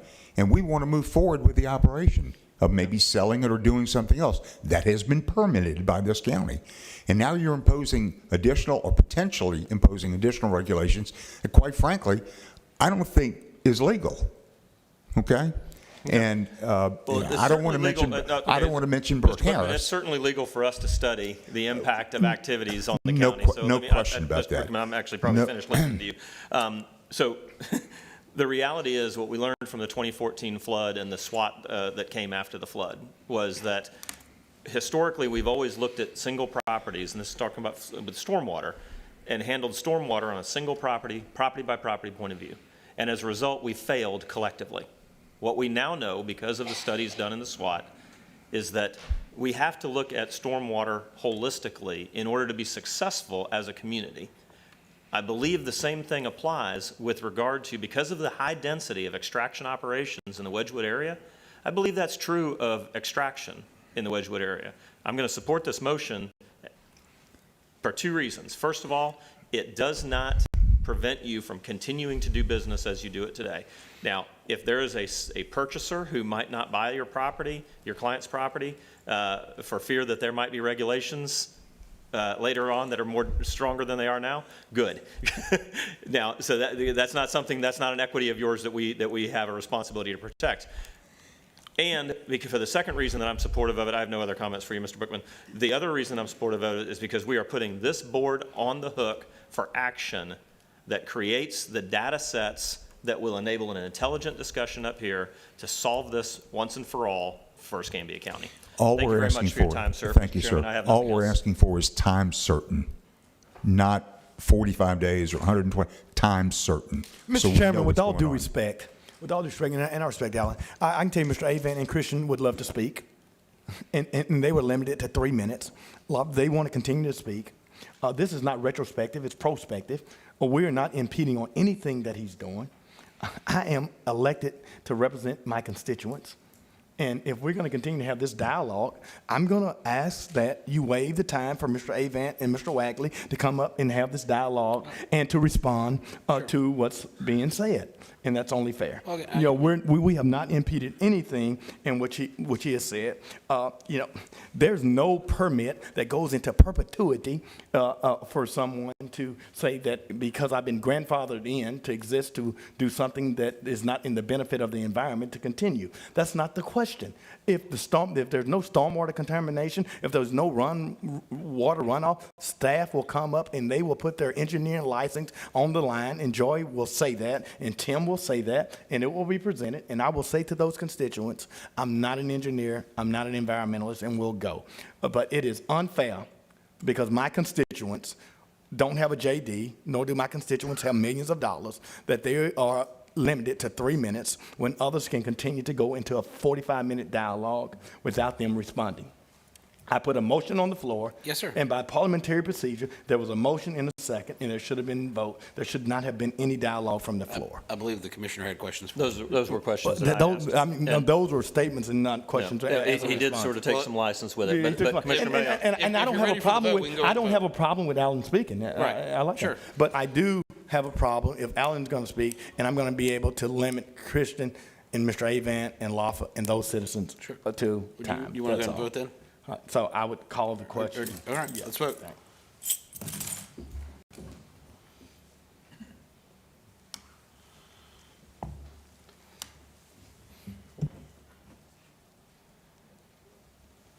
Motion passes 5-0.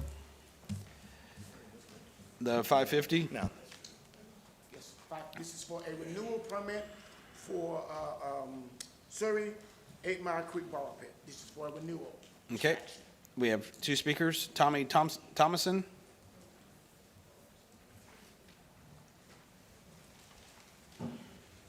Hi, I'm Tommy Thomason. I live at 9330 Surrey Lane. I'm new to this, so.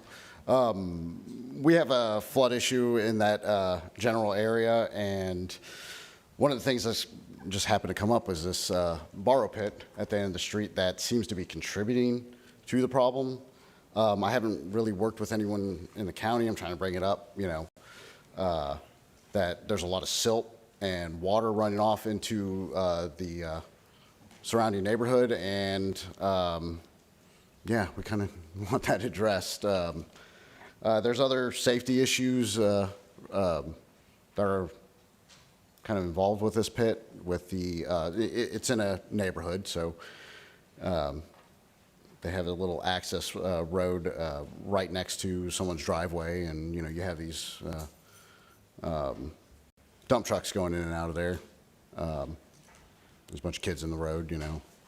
They can't see when they come out of the pit, or the visibility is low in that area.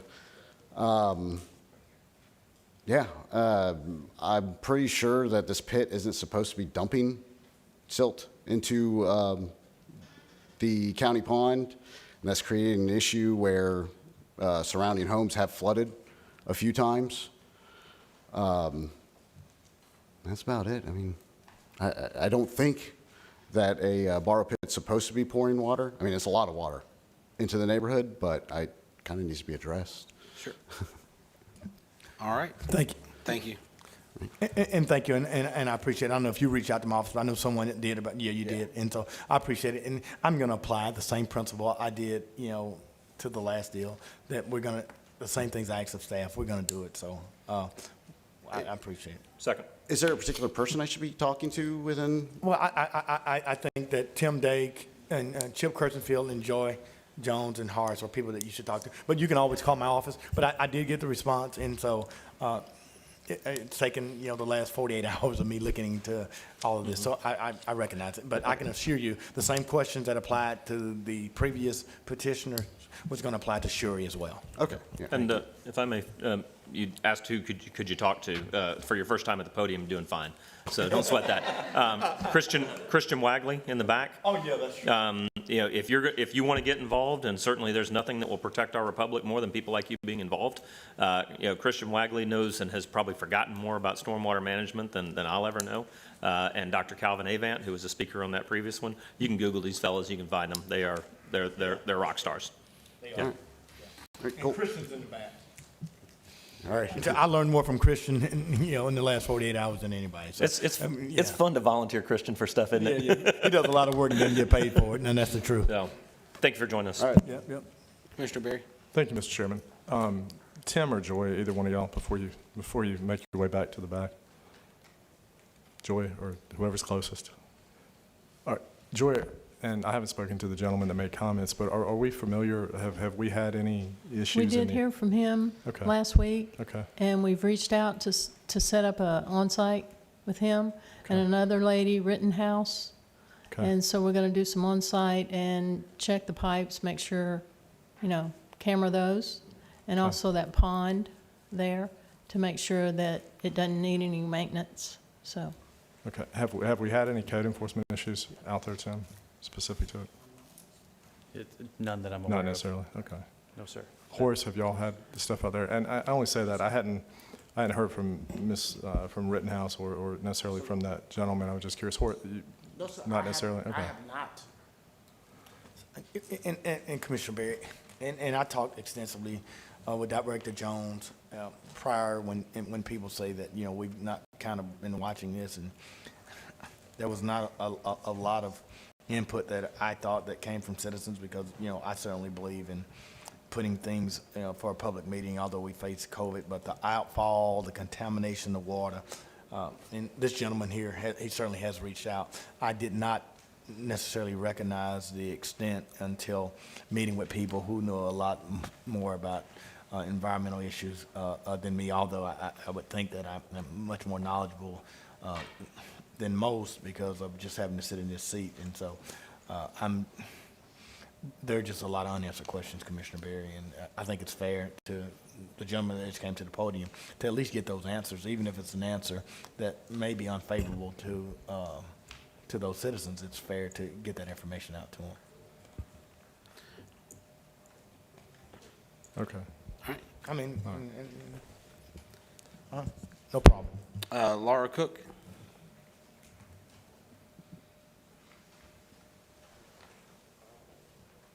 Good evening.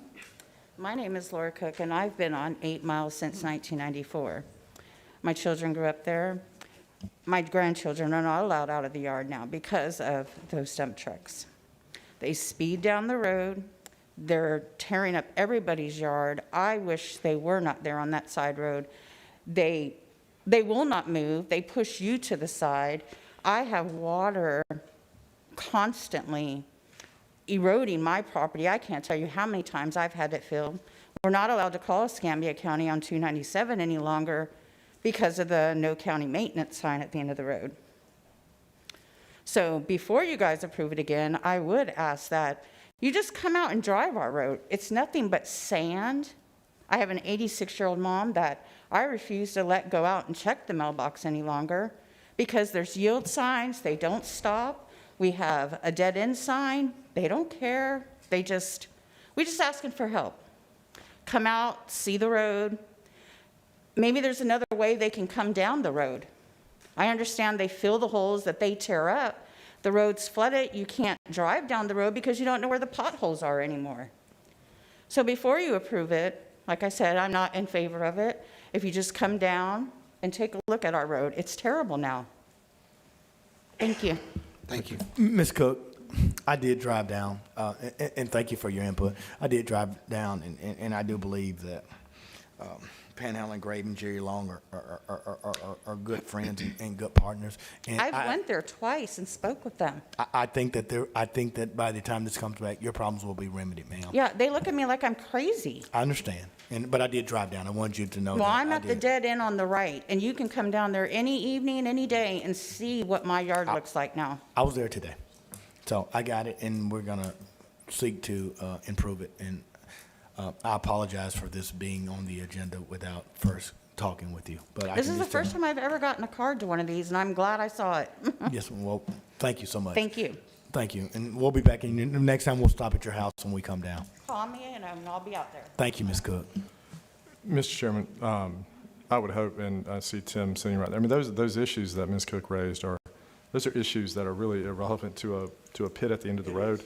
I mean, that behavior, I mean, I you know, having such a large district and have a lot of these type operations, I mean, they're, you know, thank goodness much further out, the majority, but, you know, because I do have so many linear miles of roads, I've got a lot of, you know, whether it's pits, I've got concrete trucks, asphalt trucks, all of that travel a lot of roads, and some of it, because of where their end spot might be, has them going through neighborhoods, has them going through areas that people do live. Those are issues regardless of whether there's a pit at the end of the road. So I would hope that, you know, we would have some communications, you know, that we would have some communications with them, and you know, based on history there, I think that we'll get, I think the board will find, the county and the residents will find change in behavior from those drivers, because they, you know, and not specific to Panhandle, but it's been specific to, you know, any of the dozen or so operators that I've had similar complaints over the last, you know, 7 or 8 years. They, you know, they don't want, or I have found, they don't want that type of behavior. They don't want people speeding. They don't want them being, you know, operating badly on the roads. It's, you know, and there's, you know, perhaps different reasons for that, but their insurance is certainly one of them, and then their ability to, you know, continue to operate, because, you know, and I run into a lot with trucks taking no truck traffic roads, those kind of things, and many of the, you know, many of the larger contractors have GPS in the vehicles the same way we do, and they have the ability to pull up and see what people are doing, where they're going, you know, where they're, what speed they're doing, those kind of things. So based on those comments, Tim, I'd hope you would take that as an issue and try to have somebody, you know, reach out, and that behavior can change regardless of whether there's a pit at the end of the road or not. And Commissioner Berry, and I certainly recognize and concur with you say, quite often we go to the doctor for a routine checkup and find out that we got diabetes and high blood pressure that we didn't know existed. And so when the renewal of these permits come, and you have constituents as Ms. Cook who raise concern, you find issues that may or may not have been addressed, that probably should have been addressed, that may not be directly related, but indirectly they're related because it caused an alarm for the citizens. And so that's, you know, for me, a great wake up and an alarm that, you know, raises the eyebrow of things that we should do. And so I certainly concur with you, and don't think that in any way that any or none or maybe all are bad actors. But with us being able to, you know, take a step back and look at each of these, I think that we can put ourselves in a better position to provide services to our citizens. And I guess really the premise for my comments is that issue is one that can be taken up very quickly to be remedied, where some of the other issues may be much more long-term. That type of issue can be remedied quickly, and that's a good thing. So, yes, sir. You know. Okay. That was our last speaker. So, Commissioner May, I think you wanted to. I'm going to move to drop it, sir. Is it Same action as the last one? Same action. yeah. So the motion is to toll their Just current? toll, it's toll. I'm sorry. Thank Second you. that. Thank you, Doug. I appreciate that. Okay. And did we ever establish a length of time? He's going to come back in 30 days and tell us exactly what they can do and a recommendation from staff. Okay. And Robert, I just want to be, clear, this is not impacting the operation. Oh, no, sir, I know. I'm just asking for clarity for motion purposes and when we need a, anyway. Okay, motion and a second, please vote.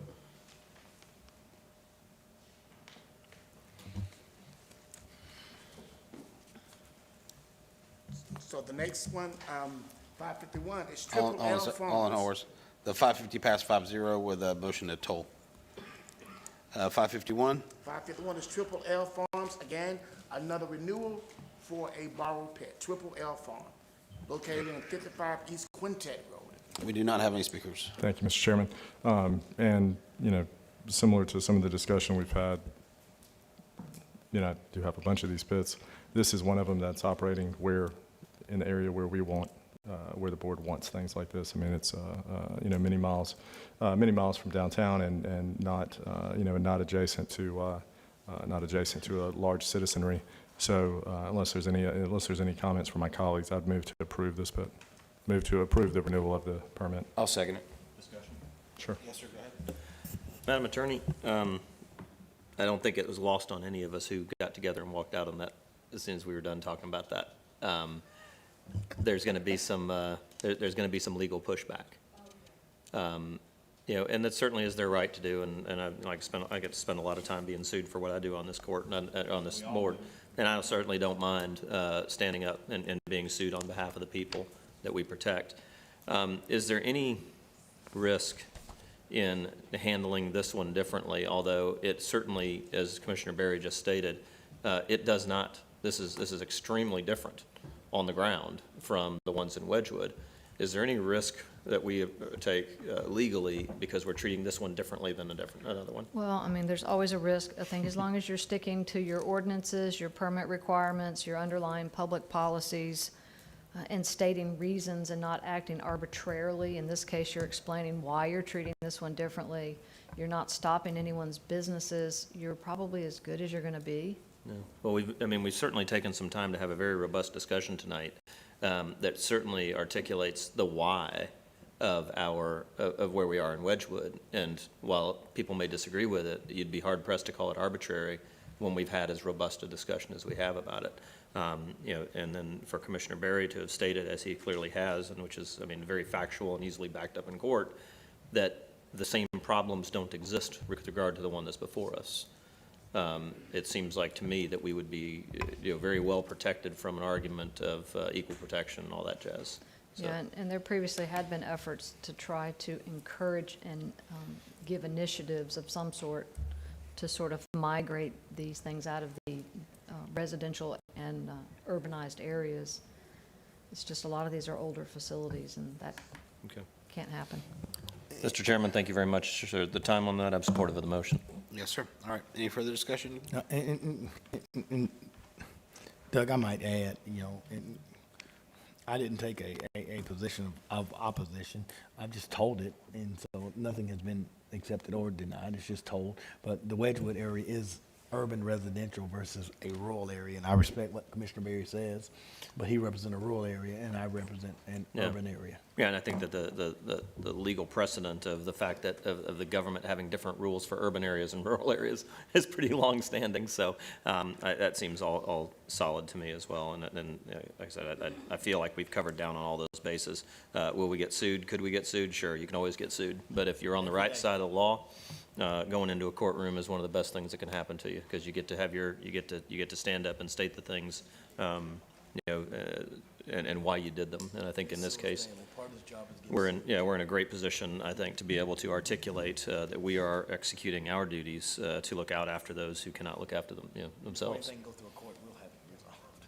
Yeah, no, I think, and like I said, putting the study in place is a perfect argument for why we did what we did. And I think the most important, of course, where Mr. Bookman lost me was we're literally giving them extension for no fee.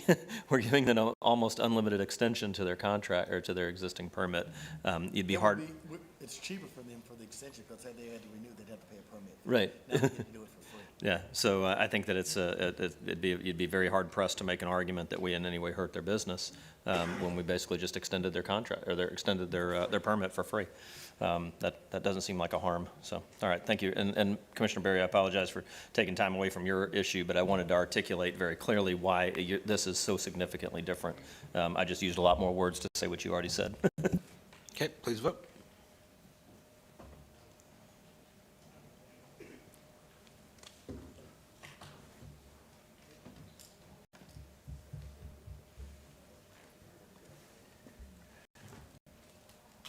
$551 passes 5-0.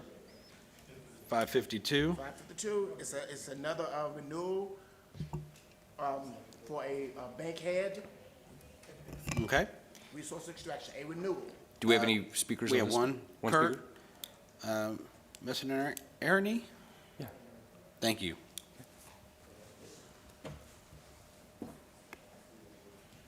No, it's mine. My name is Kurt McInerney. I live at 5070 Port St. Joe Street, which is in the Floridian subdivision just east of this borrow pit. The last time I was here, I talked with code enforcement. Sergeant Davis was a little bit of help. I've called the Escambia County Sheriff multiple times due to the gunfire that's coming from this borrow pit. Also, the ATVs, the dirt bikes, the dune buggies, the 4x4s that are being driven over there with no mufflers on. This is an issue that goes to quality of life. And the reason I say that is because I had a firsthand seat December 6, 2019. So I know what gunfire is and how it affects people. This is going to my quality of life, that I have to listen to this nights and weekends, monthly. Not to mention sometimes weekly, especially when hunting season's around the corner. That's about all I've got to say about this borrow pit. I'm totally against. If they can't fix the issues that are going on over there with trespassing, they shouldn't have a permit. Because the sheriff told me that they can't even get into the place to do their job. Have you, this is in my district, and I'm very familiar with the Floridian. We're doing a very big drainage project on Sarasota Street, as a matter of fact, so I know a lot of the neighbors. I've never heard from you. Have you attempted to call my office on this? No, I haven't. Okay, this is the first I'm hearing of it, so here's what we're going to do. Horace and Tim and Andrew, Drew Homer, I would like to, I'm going to move that we drop this for 30 days. I'd like to have the operator. Have you spoken to the owner of this facility? Have you- No. Okay. Last time I talked to you when I was here, they know the owner. I believe he lives over in Alabama. Okay. Well, look, it's very easy for me. I mean, you're my constituent. I represent you. This is the first I'm hearing of it. So I'll do a similar motion to what Commissioner May did. I'll move that we toll it while I investigate these noise complaints and these other complaints, because I think that's reasonable. Do you have any other issues with this particular pit, like I drainage? have no idea what the it's a pretty good-sized pit. Yeah. Mhm. It I is. have no idea what the environmental impact is. I've learned a lot tonight about borrow pits and all the problems Oh, I'm that sure. you guys are up against. I'm sure. Well, I've never, the honest to God truth, I've never had any issues with this operator or this pit. This is the first complaint that I've heard. So, but, you know, we're all listening. We're all attenuated to the citizens. So I'll make the same motion on this. So we'll toll it. I'll ask staff to reach out to the owner and tell them the reasons why it wasn't renewed. And then hopefully maybe we can get them to comply and you know, everyone can win. Okay. So that's my motion. Thank you. Thank you for your time. Commissioner Bergosh, I apologize. I was asking Drew a question. I was afraid there had been a change in ownership, and based on the application time, the principal I didn't have a conflict with, and there are other pits in the area, and I was afraid this was one of those other pits, but it's not. And so here's Drew. I apologize. I pulled it up here for a minute. But Okay, so I there's don't a have motion conflict. on the floor to Yeah, my toll it. motion on the floor is to toll the permit and have the staff bring back some additional information about that. Okay. Okay, second, please vote.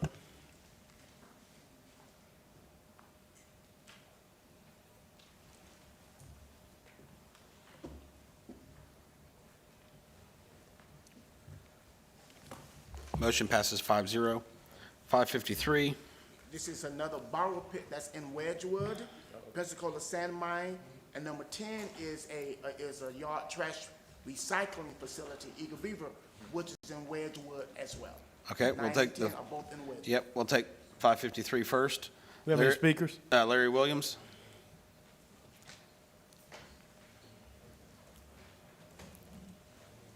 And Mr. Chairman, I did not recognize our District 3 ECU. I was about to say the same thing. So. I did not know that he was here. Yeah, man behind the mask, yeah. Just Wedgewood. Congratulations. I apologize, Honorable Williams, I did not know you were here. Good evening. No. Thank you. I was just here to listen because you were talking about my beloved, and I had to come up here and talk to the issue directly. I live there. There's no other place in Escambia County I'll ever live, period. So I can speak to it from when I was a little boy to where I am now, and I daily traverse the community. I know from where it was to where it is now, and traffic has increased.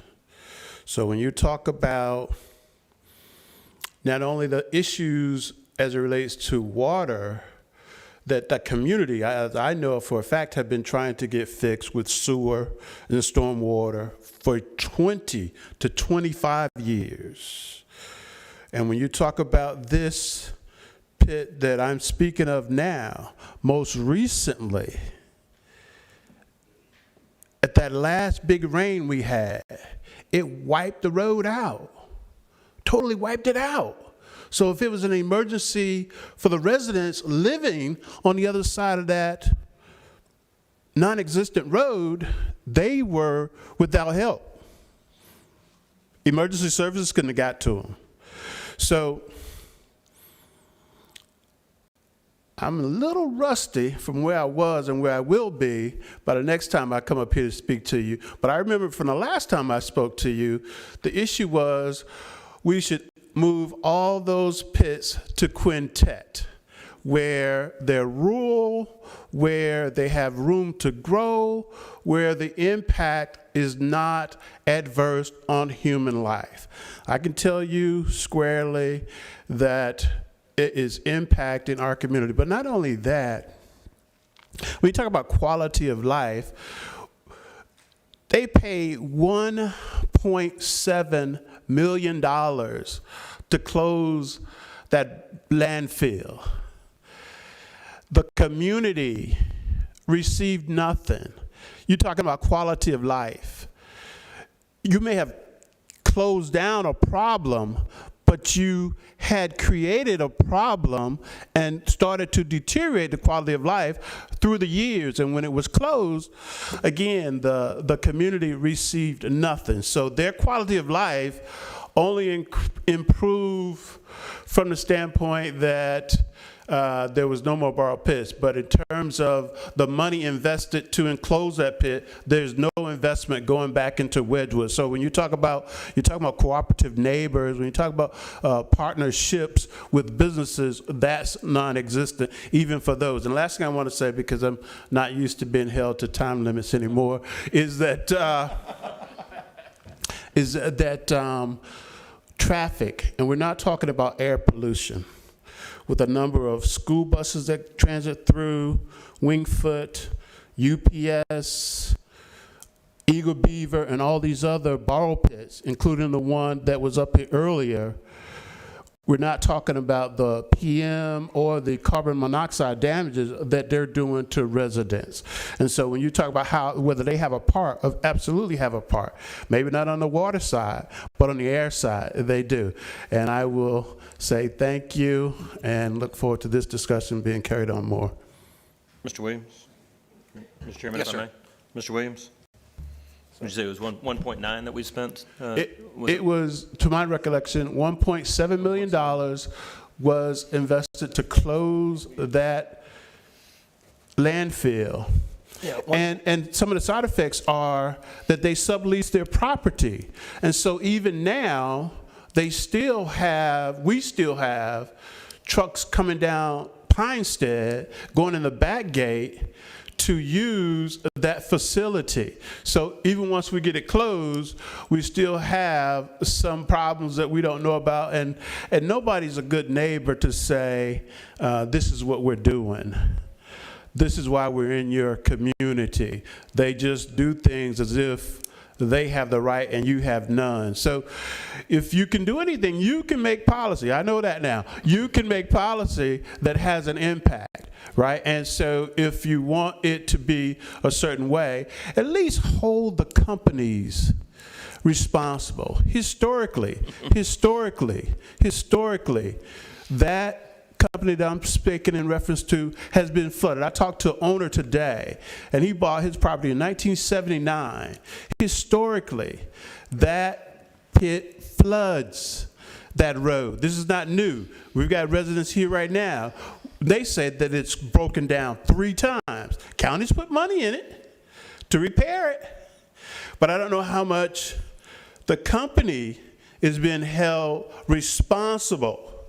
Because I think, as the owner was telling me, they have something to do with it. Whether or not they dam up their property for whatever business purposes, and at some point release the dam, which causes a rush, or a big rain causes a rush to where they need to be held responsible. If it was me, if it was any resident in Wedgwood, we broke the law, caused that kind of public expense, we be held responsible. And there's a double standard in that. If a company does it, there's not the same standard. If an individual does it, we're held responsible. So hold the companies responsible for any more damages that they cause current time to taxpayers, including us in Wedgwood.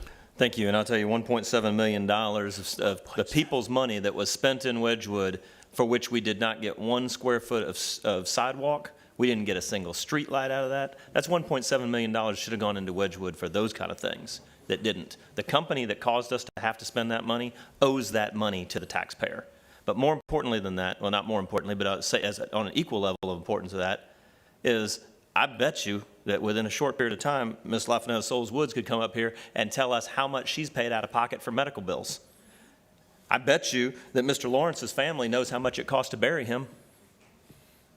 Those people are owed money. Money will never fix what we did to them, what was done to them by the owners of Rolling Hills.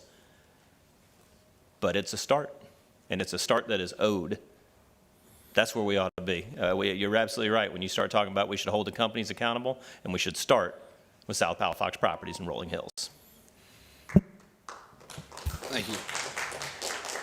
All right, that was the speaker for the Pensacola Sand Mine Borough Pit. And Commissioner? I move to hold the item, Mr. Chairman. Okay. Please vote.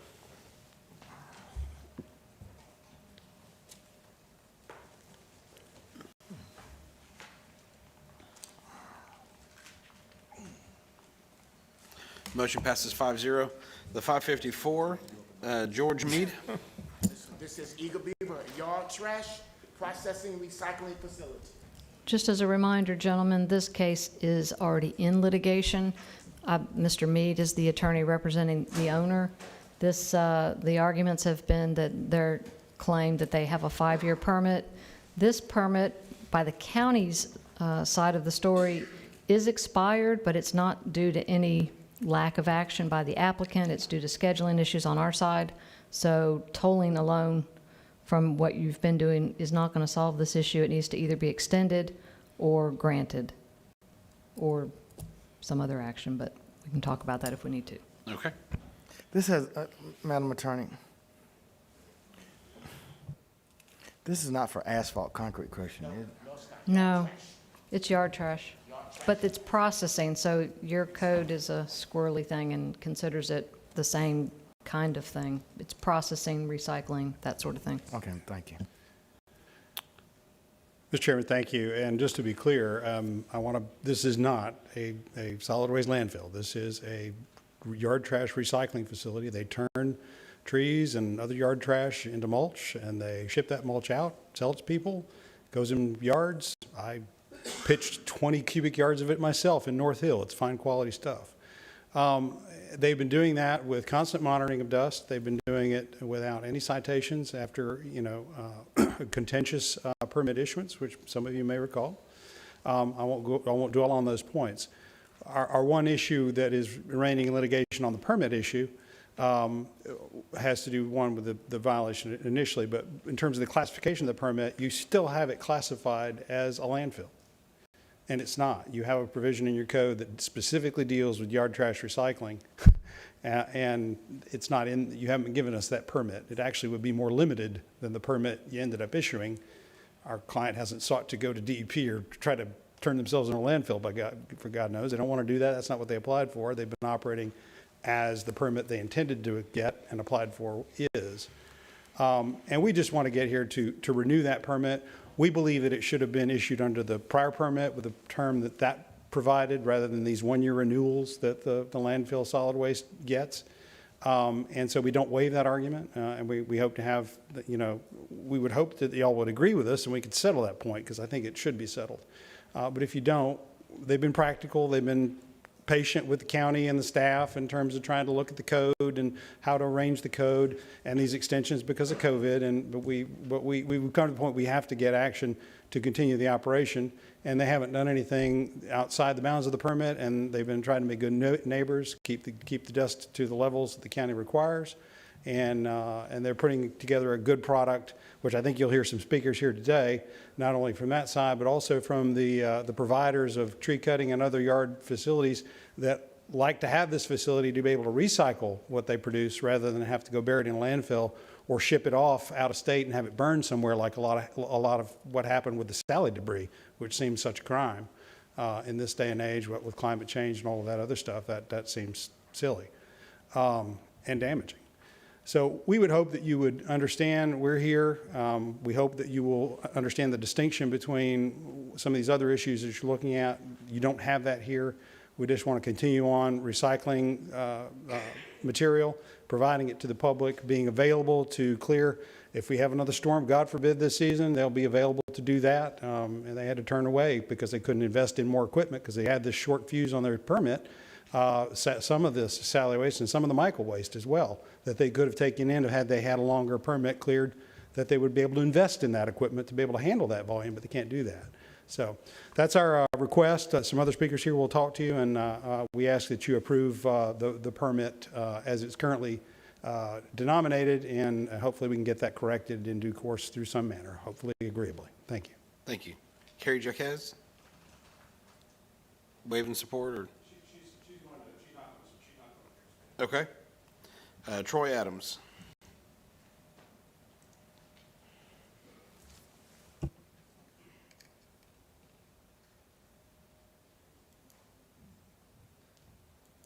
Good evening, Commission.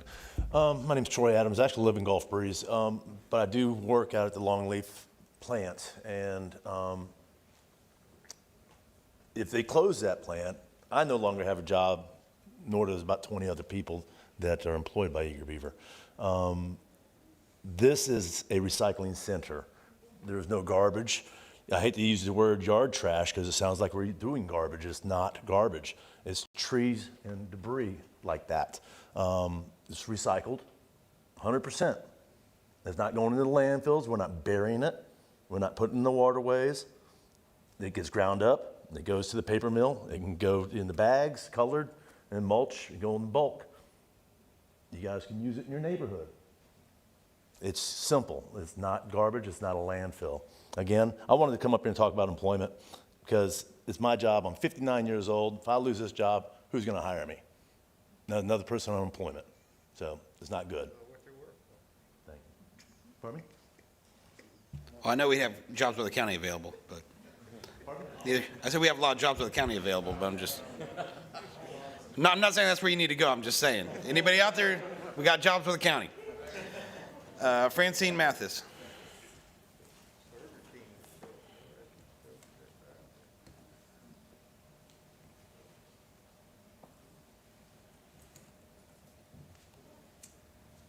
Good evening. Evening, how you doing? My name is Francine Mathis. And, yeah, just make sure. I have lived, can you hear me? Okay. I have lived in this area. I'm 49, and I have lived in this area all my life. I just went over there where we're speaking about, and I guess what bothered me the most is I have pictures of combustible, I don't know what they're doing with these, but it's 4 of them. And like that gentleman said, if we close this, he won't have a job. Well, if these blow, you won't have a life. I mean, honestly. And if these blow, half the community is gone. So what are they doing with these? That was my question. What are they doing with these in an area where you're not even a mile away from a school? You got George Stone, you got Longleaf Elementary, you got Pine Forest. Why do you have this stuff in this particular area? And if you're saying, well, we're just cutting trees, okay, so why do you need that? Are you going to be burning them? What are you going to be doing with them? As I was over there speaking to the gentleman, I can tell you this, whatever that smell is that is in that area, I started to get physically ill. I started to get kind of woozy. I couldn't hardly breathe. I definitely put my mask back on. So what is that smell that's coming from this area? Whatever it is, it's making the people of our community sick. Me personally, I do have asthma. My mother, she has suffered breast cancer. My father, he has 1 kidney now because he has a cancer mass on one and they had to remove it. So there is a lot of illness going on. So regardless if he says, well, you can use this in your yard. Well, yeah, your yard will be cute for somebody else to look at because you won't even be alive to look at it. So we don't really care about that. We care about the safety of our community.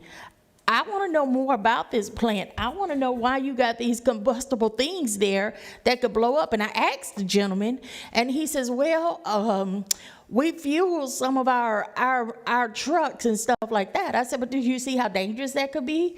What if somebody, just like me, they didn't even see me drive in. I drove in, took pictures, looked around. What if I was smoking a cigarette and I tossed it out the window? Kaboom, we're gone. So why do you have that there? And then while we talk about the trucks and all of that, well, guess what? You got kids walking home from school. You got these trucks going, and some of these trucks be going really fast. They're just zooming. This is a community, and we do thank Loom and May for getting us these sidewalks, and we appreciate them very much for that. But some of that area do not have sidewalks.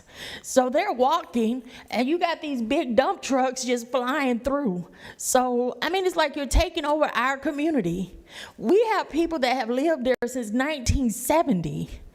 So now you're just coming into this community. No one had a town hall meeting to ask these people, do you want this in your community? And this is the effect that it will cause.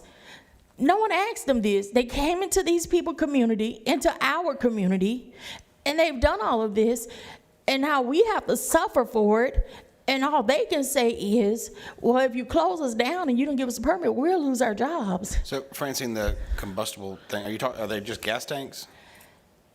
The gentleman said that that's what they were, but I don't. If you just want to show them to Tim real quick. Yeah, who's Tim? He's right here. Okay.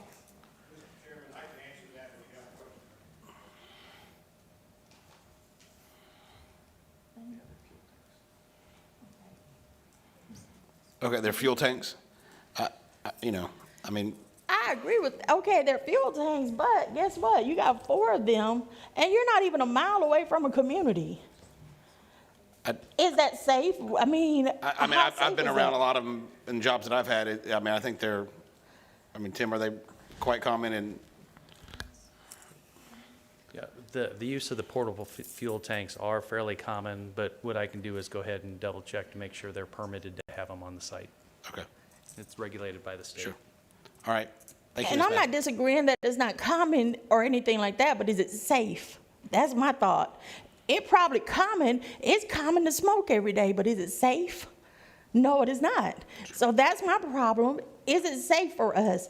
And then you got all these big trucks that's just zooming through, and I don't know if you've ever been there before, but it's slap in the middle of a community. And then you got schools right next to it where these kids are walking home. I mean, that can't be safe.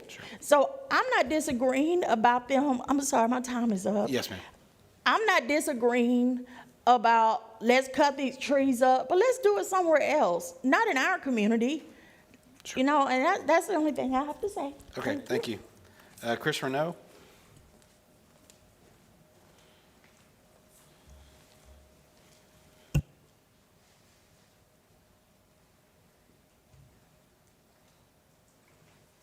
Hey, yes, my name's Chris Renaud. I own a small business in this town. I've been in Pensacola all my life. We're called Top Branch Tree Service. We're a very small business, very small compared to a Cut Above or Eager Beaver or anybody. And we take all of our loads to this dump. Our loads there are 10 times cheaper than what it is in the county to dump out at the county.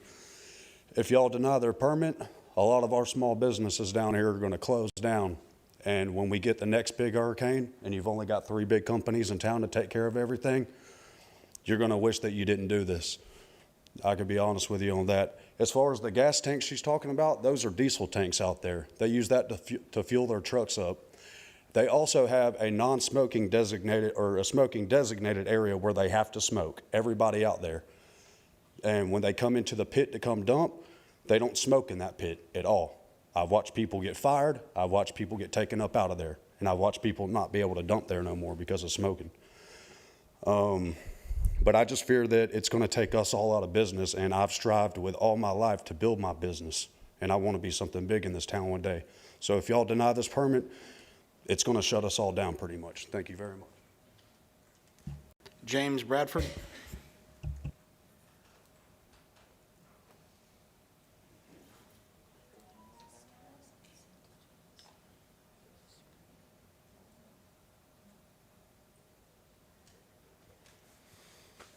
Good evening. I'd like to take time to thank y'all for letting me speak.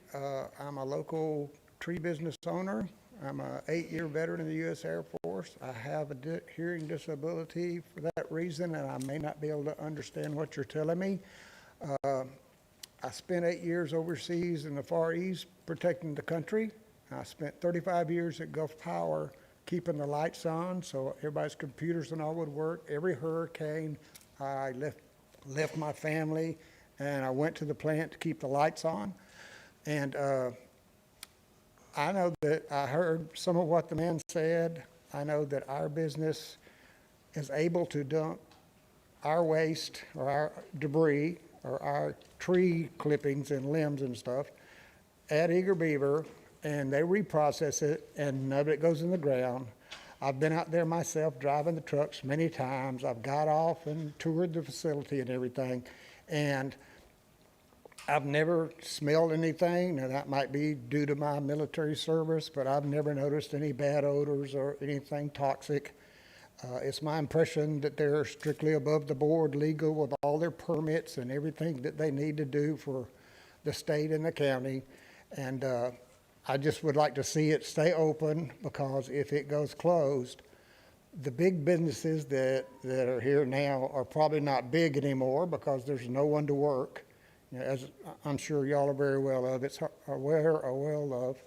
aware of, and that it's hard to get anybody to work.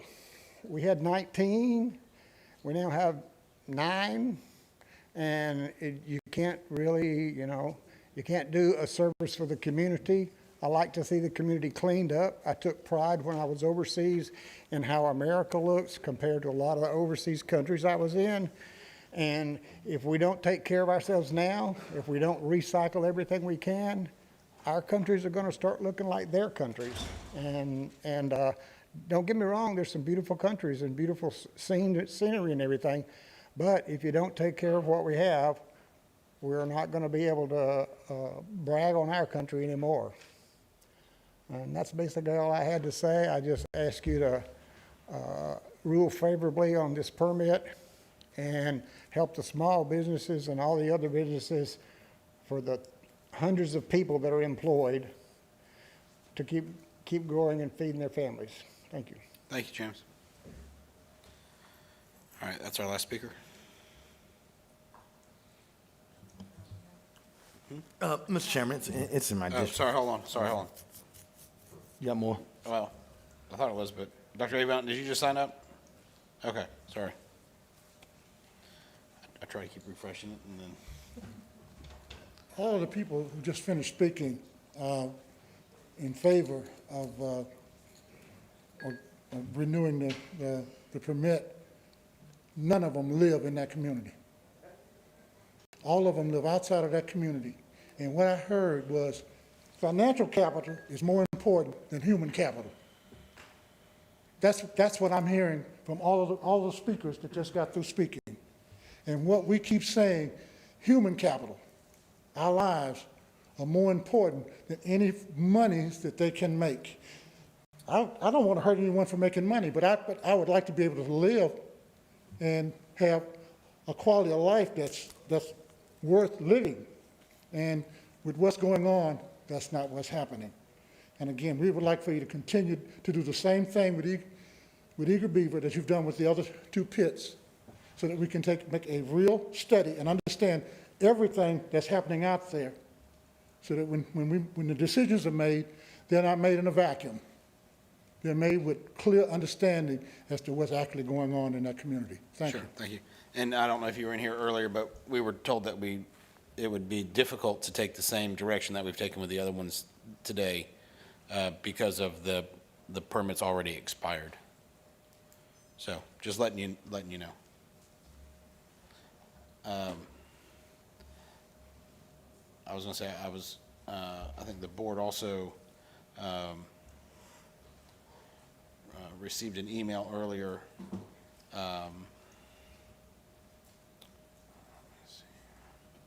And I just want to say this just because it's, it is someone who, of course, cares about the environment, but Lori Murphy, who's a District 4 resident,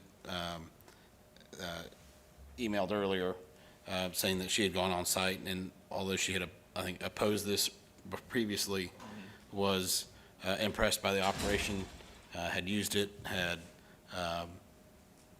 gone in there probably looking to try to find something that she thought was it was a good operation that they were using. So I think she emailed all of us, but just wanted to pass that along.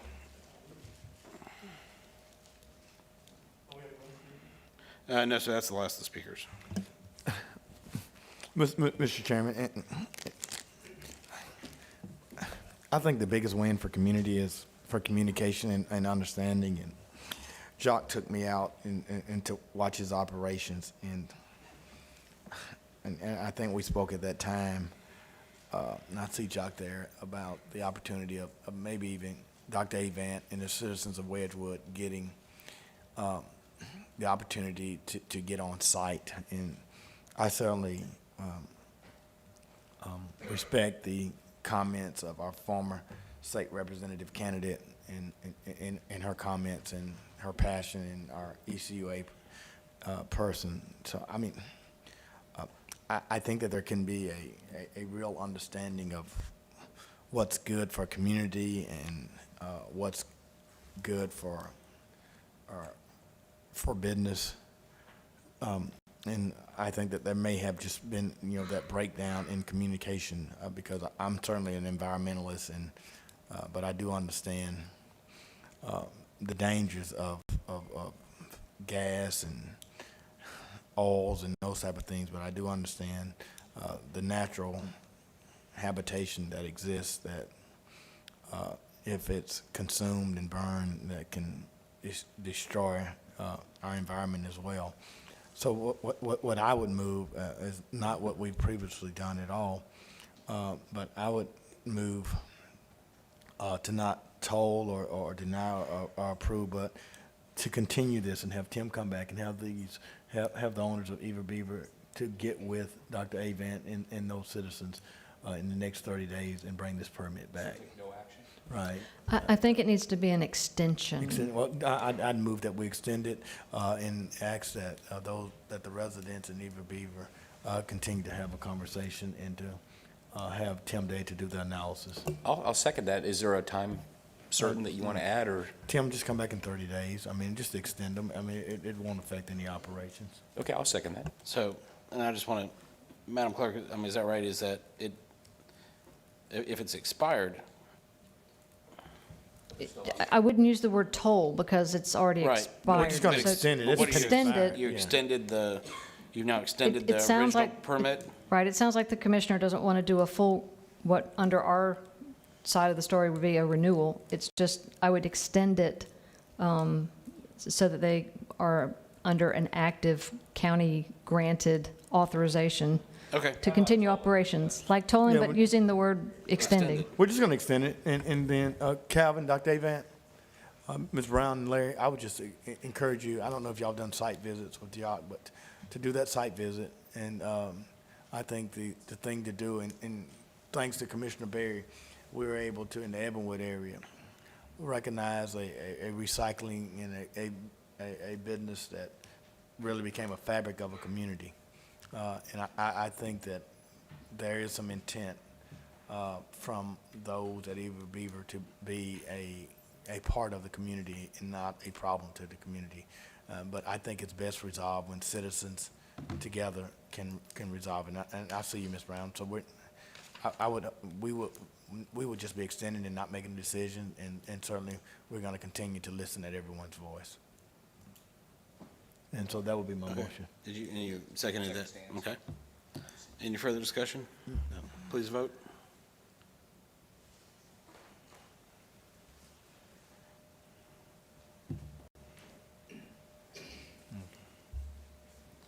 And Jock, would you please get with them and Audra, help them to facilitate, a meeting with the two groups? Okay, so that motion passed 4-0. And Commissioner May, I think Francine may be a current candidate right now, too, isn't? Okay, yeah, she's a current candidate also. I'm sorry. Yeah, you probably don't, yeah. No, I've not been keeping up with candidates, but I know, She's on the state website. She's not on the local one, but she's on the state one. I know she does a lot for the Wedgewood community, and her voice is a recognizable voice for the citizens. So thank you, Francine, for your efforts for our community. Okay. The 555 was, we were going to drop. You need a motion to do that? Please. Move to drop the 555, and I want to set a time certain coming back. The only issue was advertising. Okay, I'd like to bring this back. Yeah, I'd like to bring it back on the 19th. Okay. Motion. Dropped and rescheduled for the 19th. Please vote.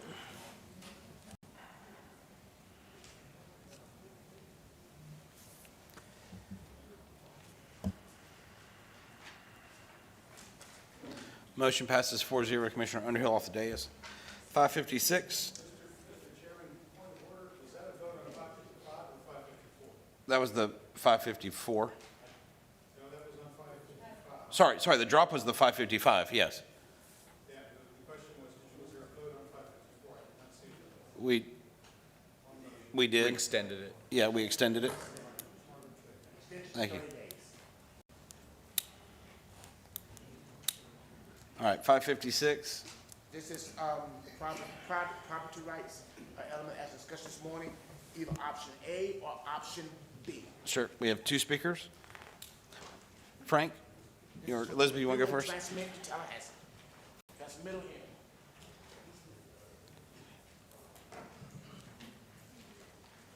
Can you guys hear me okay? Yes, ma'am. Okay, thanks. Elizabeth Westmark, 2025 West Kingsfield Road. Just wanted to say I listened to the agenda review this morning, and Frank and I have been bending the ears of Mr. Jones, Mr. Holmer, and practically anyone else we could corral about getting the original Escambia County private property rights language back into our comp plan for more than a year and a half.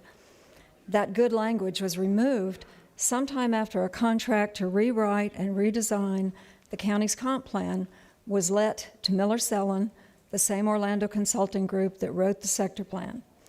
We do not believe The former commissioners who approved the new comp plan in January 2011, at the same meeting the sector plan was approved, knew that the property rights language had vanished.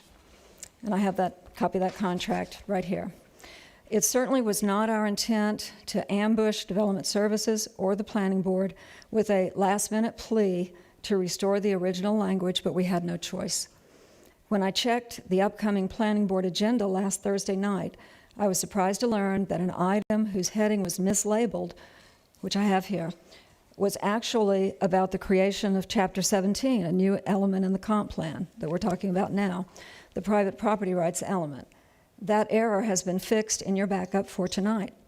Development Services has a lot on their plate, and I feel sure that the mislabeling was accidental and not intentional misdirection. Nonetheless, once we read the draft ordinance and saw that only the bare minimum language was included, we felt compelled to bring it to the Planning Board. We are not lawyers. We mistakenly included a couple of words from the state's comp plan version that gave legal Planning Board Chairman Brisky, legal Planning Board Chairman Brisky, and obviously you, Commissioner Berry, understandable concern. But the Planning Board's able attorney, Kia Johnson, understood that we only want to see the original language restored.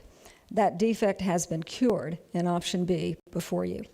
I promise Frank and I are not going to become a perennial presence at these meetings, God forbid. But adding this element to the comp plan in the form of option B just might save the county from jumping too quickly at some shiny new planning scheme in the future without reading the itsy-bitsy fine print. Option B is prudent and proper, and we urge you to approve it. Thank you. Thank you.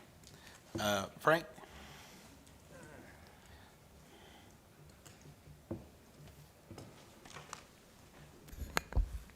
Frank Westmark, 2025 West Kingsfield Road. Everything that Mr. Jones said to you this morning at agenda review and more was fully discussed, fully considered Tuesday by a dozen knowledgeable people, including all 7 members of the Planning Board, voting members, Elizabeth and me, Mr. Jones, Mr. Holmer, and your very able attorney, Mrs. Johnson. After an hour of robust discussion, and I mean robust discussion, the Planning Board voted 6-1 to give you the final choice in deference to Mr. Jones's objections. In an up or down vote, it was clear the majority of the Planning Board would have approved option B, which contains both the new and the original comprehensive plan language from 1993. The problem is the model language Mr. Jones wants is a bare minimum required by law. The new property rights model language is untested and looks weak. Option B solves that problem. The statute allows you to write your own element as you see fit. The original private property rights language in the county's first ever 1993 comp plan is tested and strong, so strong that it had to be removed before the sector plan, DSAP, with its 50% taking rule and other onerous invasions of private property, could be adopted. The property rights language in the original comp plan served the county well for 2 decades until it was removed in 2011. If there was a problem with it, we would know it by now. The whole purpose of the new law is to rein in future regulatory excesses in Florida, such as the 50% taking rule here right in Escambia County. Restoring the legally vetted original language to the comp plan in combination with the new language Mr. Jones wants will protect the rights of 200 or so thousand property owners in Escambia County for decades to come. It will also contribute to minimizing the county's future legal liability. We do have strong legal laws that protect property rights, but it's a whole lot better to prevent violations from happening to begin with rather than litigate them after the fact. You got one shot at making the right decision here tonight, and we urge you to support option B. Thank you, Mr. Westmark. Thank you, gentlemen. Commissioner Berry. Excuse me. Thank you, Mr. Chairman. We did talk about this quite a bit this morning, and with no more speakers, I would move the item, the 556, with the selection of option B. I'll second it. Okay. Any further discussion? Please vote. Second, I'm sorry. Took me a minute to get back in the move. Item B, or option B is what, Commissioner Berry? Option B is the language that existed in the code prior to 2011, or prior to the action in 2011. Okay. And Horace, if you would, please. Does option B reflect the language that you put before the planning board? Option B has both. Option B has what was the state legislation that was approved by the state legislature, mandated what we have to have, and this is additional language. That was presented by the Westmarks in that meeting? Okay. So, I for discussion, Mr. Chairman? Yep. I very strongly disagree with, I watched the entire meeting, and I very strongly disagree with Mr. Westmark's statements that how the board would have voted had they been given an up or down vote. I think it's always disingenuous to say that. I don't think that's necessarily how that discussion would have gone, and I think I owe a respect to the members of that board that what they voted and what they sent to us is what they voted and sent to us, and to infer or imply anything else other than that, I think would be inappropriate. I cannot personally support the additional language. I think it was appropriate the way the staff presented it without the additional language. So if the additional language is included in the motion, I'll have to respectfully decline to be able to support. Are you talking about my motion or the motion from the planning board? The motion for the planning board did not, as I understand, I'm sorry, I'm having technical difficulty, which is funny for the cyber guy, right? Yeah, I don't think that's correct, Commissioner. I think the motion from the planning board did include the language. That was my understanding. It did passed include the 6-1. language. Yeah, so I think you got some bad information. We are, the motion was to adopt essentially what the planning board passed 6-1. Yes. A draft. Let me just, I'm sorry, give me just 1 second. I see the error of my ways. Thank you very much. Appreciate the discussion. Okay, please vote.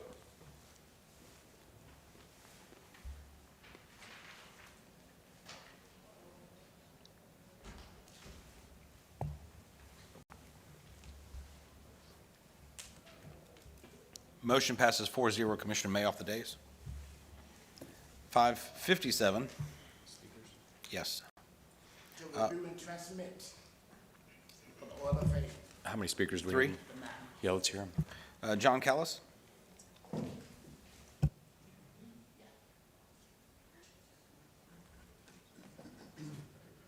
sir, you got it right this time. Yes, sir. Thank you, gentlemen. I'm John Kellis.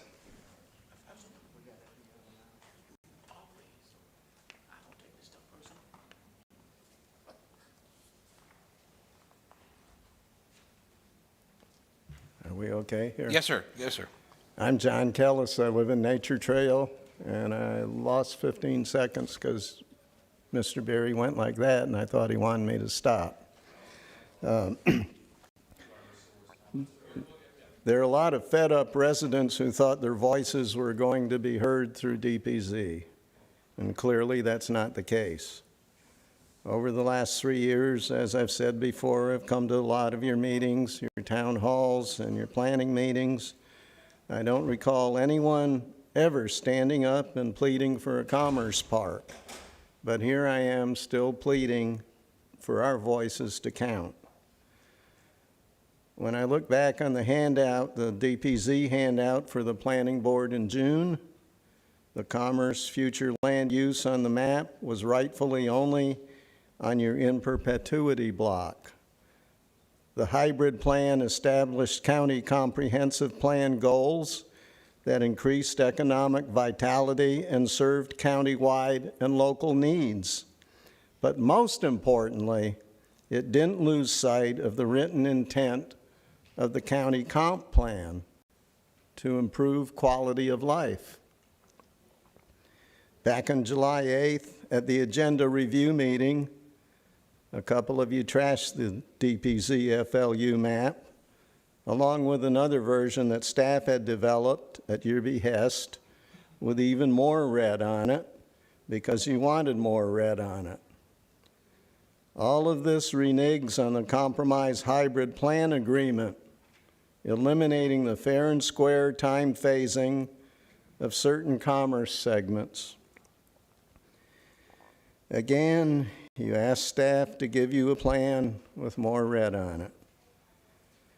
We end up with an obvious negative impact on tax revenue and property values and the vital requirement to improve quality of life. Last meeting, you were looking at more red in the southeast corner.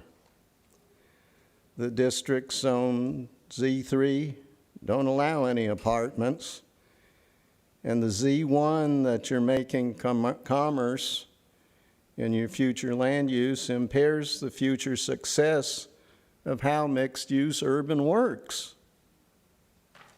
It impacts our treasured town center. It devalues the real estate and discourages investors by lowering return on investment. You're going too far with this whole thing.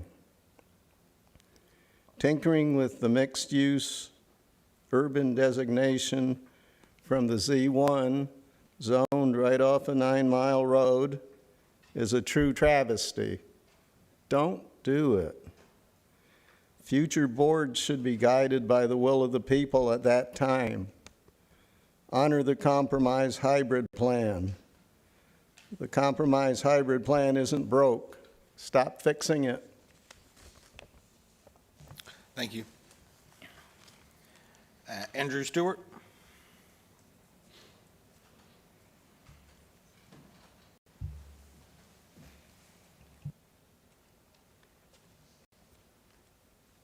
Thank you, Commissioners.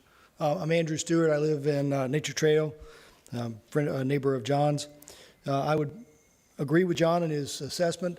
The handout for this particular briefing or this particular meeting showed two sets of slides. I'm not going to, when we get to the flu, because we're really interconnected, so I'm going to talk to both the flu issue as well as the comprehensive plan, which is following in your agenda.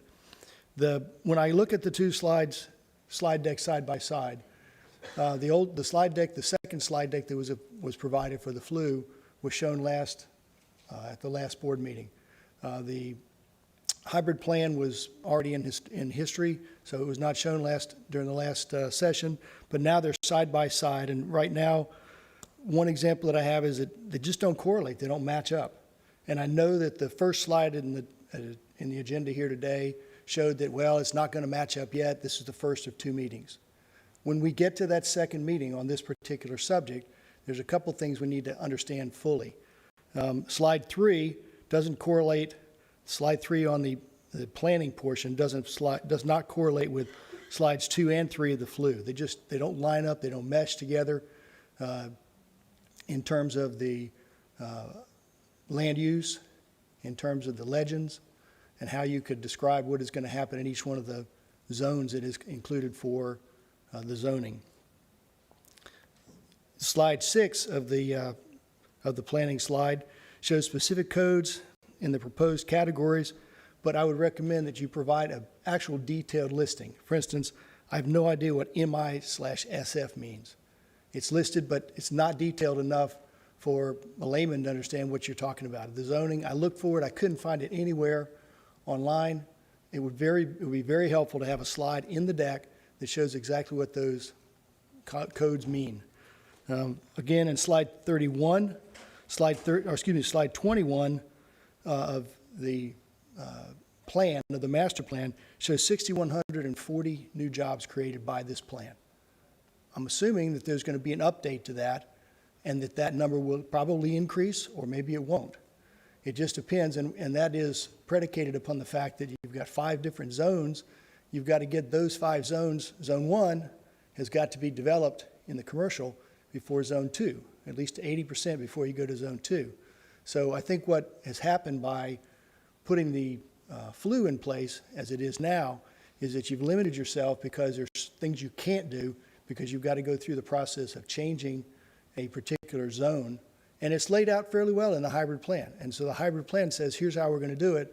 But with the last board meeting, there was a discussion about the adding of that little byway or passway at the bottom of the property, connecting the MUU to the flu, or excuse me, to the commercial. And that lines up to go over to the Navy Federal area, and that just doesn't mesh. I mean, right now, when you look at the yellow versus the red, which is set for commerce, they don't match up. And so I'd hope that between now and the next meeting that you put out a set of slides that they can correlate one to the other, because if it goes up to Tallahassee, they're going to look at it and go, well, what do they mean? You can't have commercial, and yet when you look at the zoning for commercial, it says in that particular zone you're supposed to have residents. Okay, that's my question. Thank you. The answers. Thank you. Cecilia Campbell?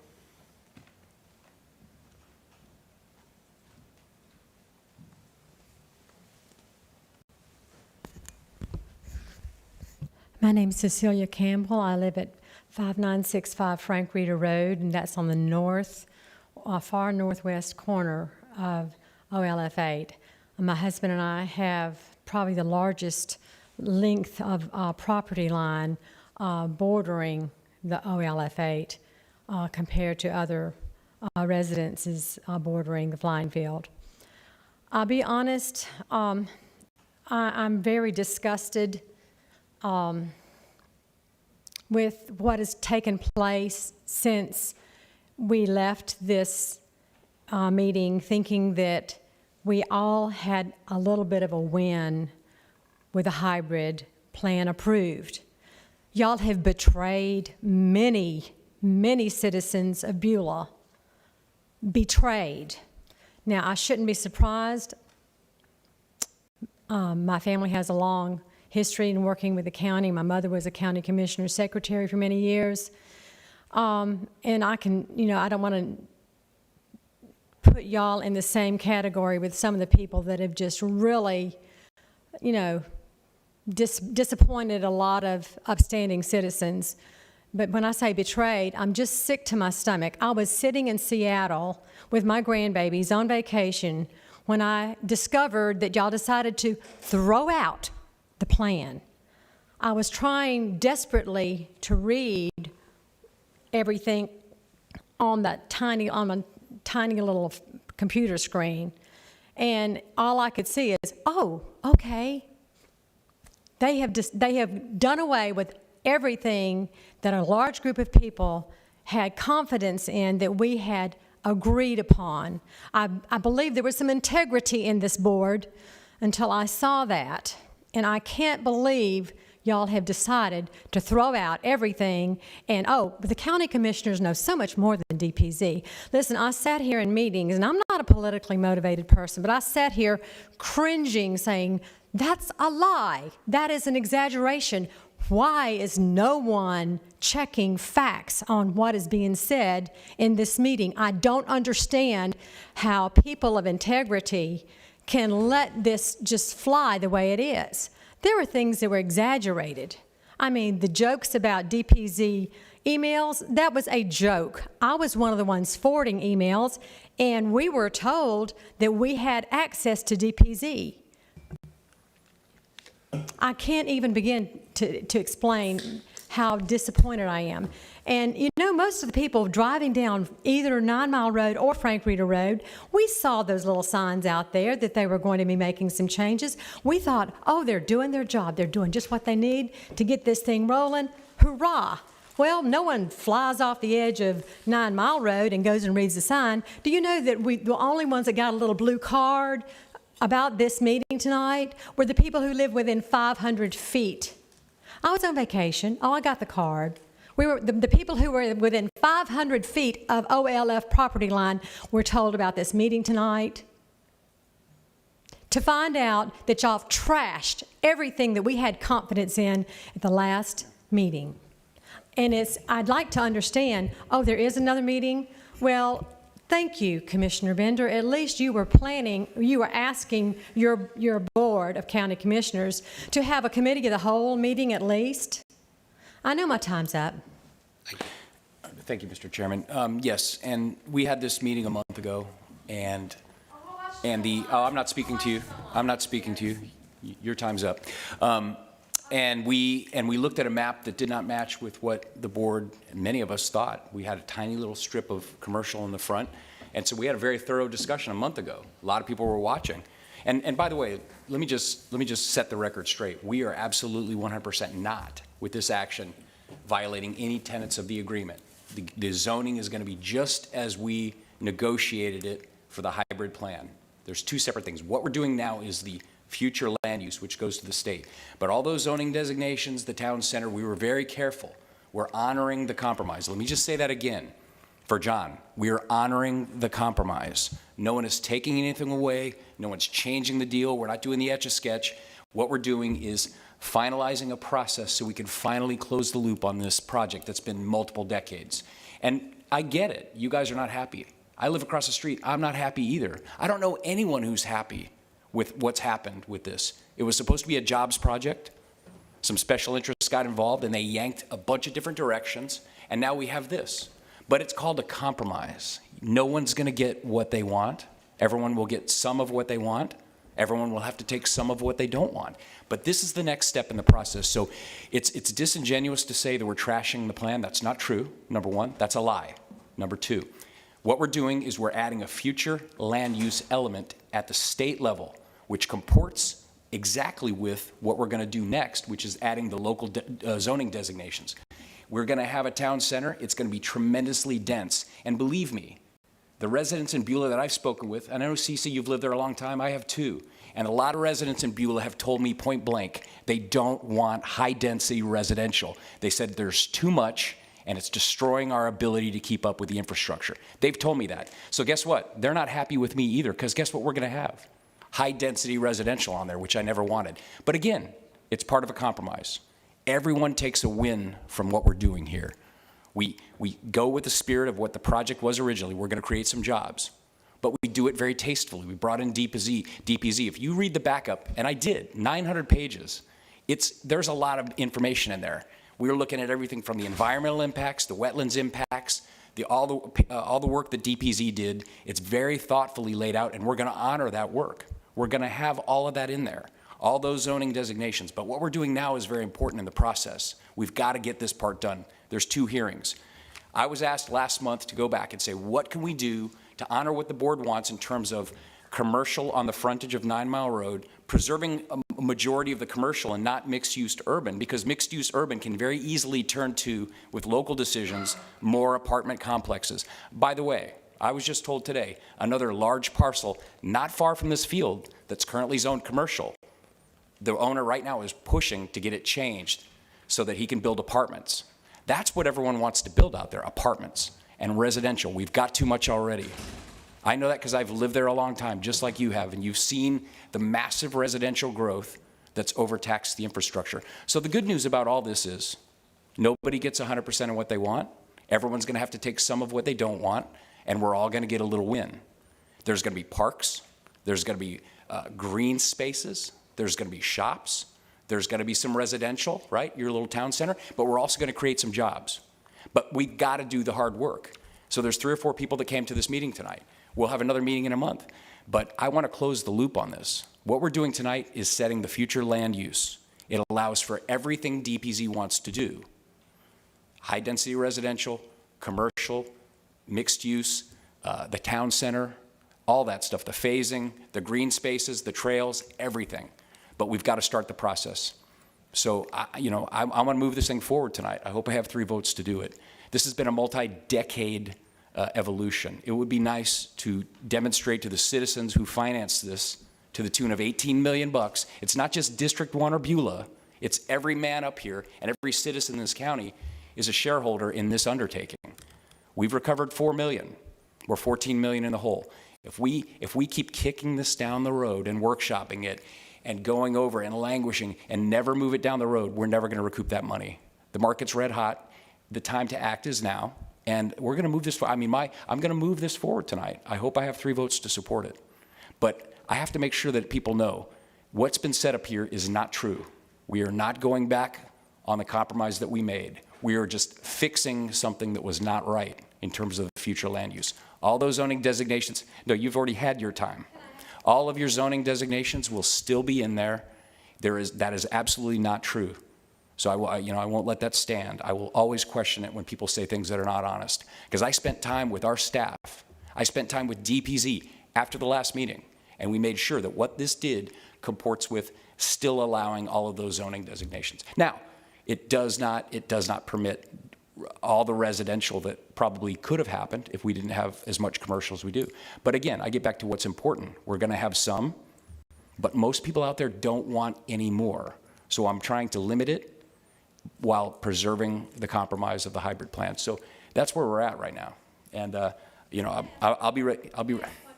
Yeah, okay, CC, yes. Mr. Chairman, may I let her? Yes, please come forward so it's in the mic.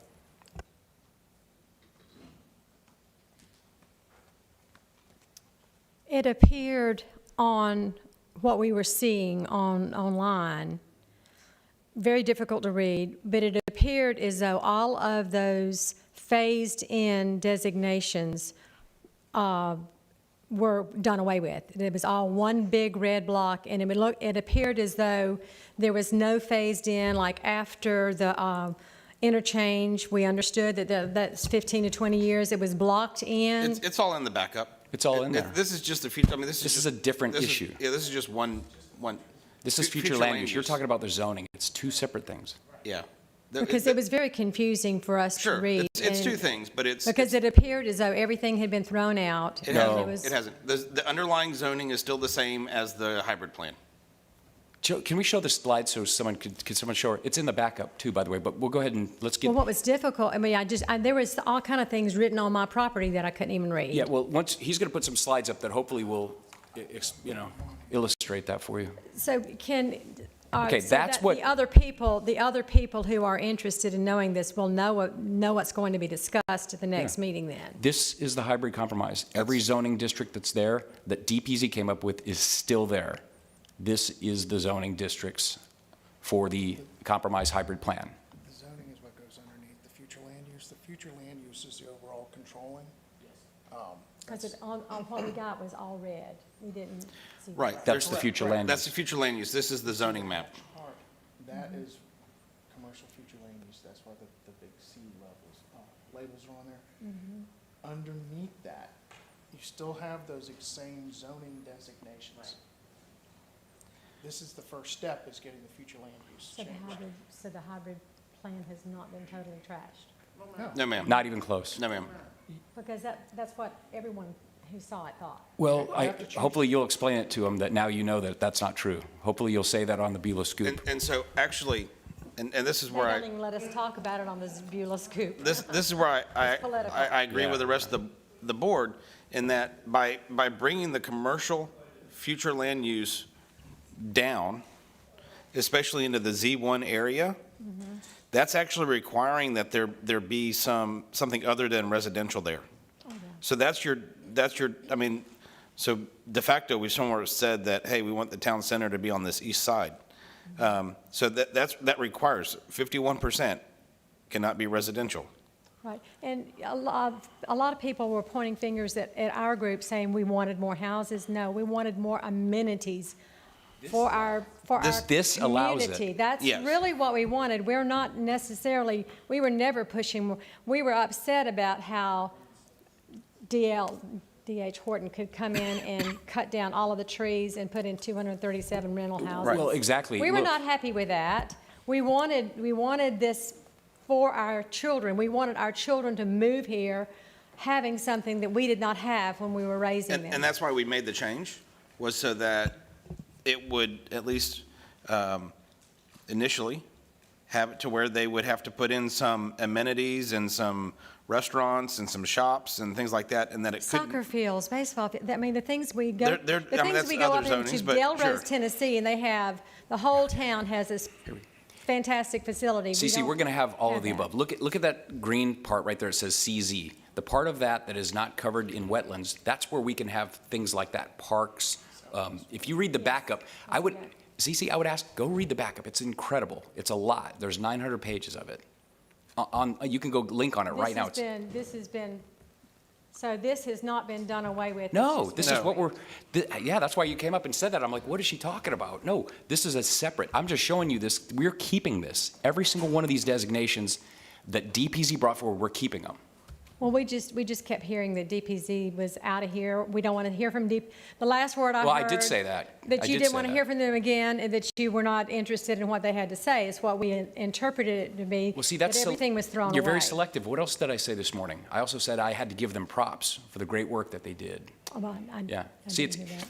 it's easy to take things out of context, but look, I am ready for them to be done with their work. They're done. And that's why we got to close the loop on this. But you got to understand things. I'm not going to go back on my word. This is a compromise. I intend to honor it. We understand that. I mean, I've only heard one person attend a meeting. It was at the very first planning board. One person come to speak to the planning board saying they wanted all commercial, on one person. Yeah. But we don't have all commercial. We don't, So, as you could see. I know. All right. Thank you, Yeah. Cece. Thank you. Commissioner, well, I'm sorry, I know there are two topics, and I was. well, just come on up. Yeah, there's only a couple. Since you have this map up, that was what I was alluding to. Yes, sir. You have Z1 Uh-huh. that is in the commercial sector, Yeah. and that's zoned specifically for family housing, or for housing. Z1 says neighborhood zone. So how do you put a neighborhood zone in something that's been set in the future land use as commercial? It can still have that. That corner of Z1 is in the yellow portion of the other slide, No, it's not. or the slide before. No, it's in the red now. We fixed that. That was the issue with it. We fixed it. Well, I'm sorry, it's in the red in the other, and Yeah, that's that's right. commercial. That's correct. That's right. Because commercial, Z1 and commercial, you can have residential up to 49%.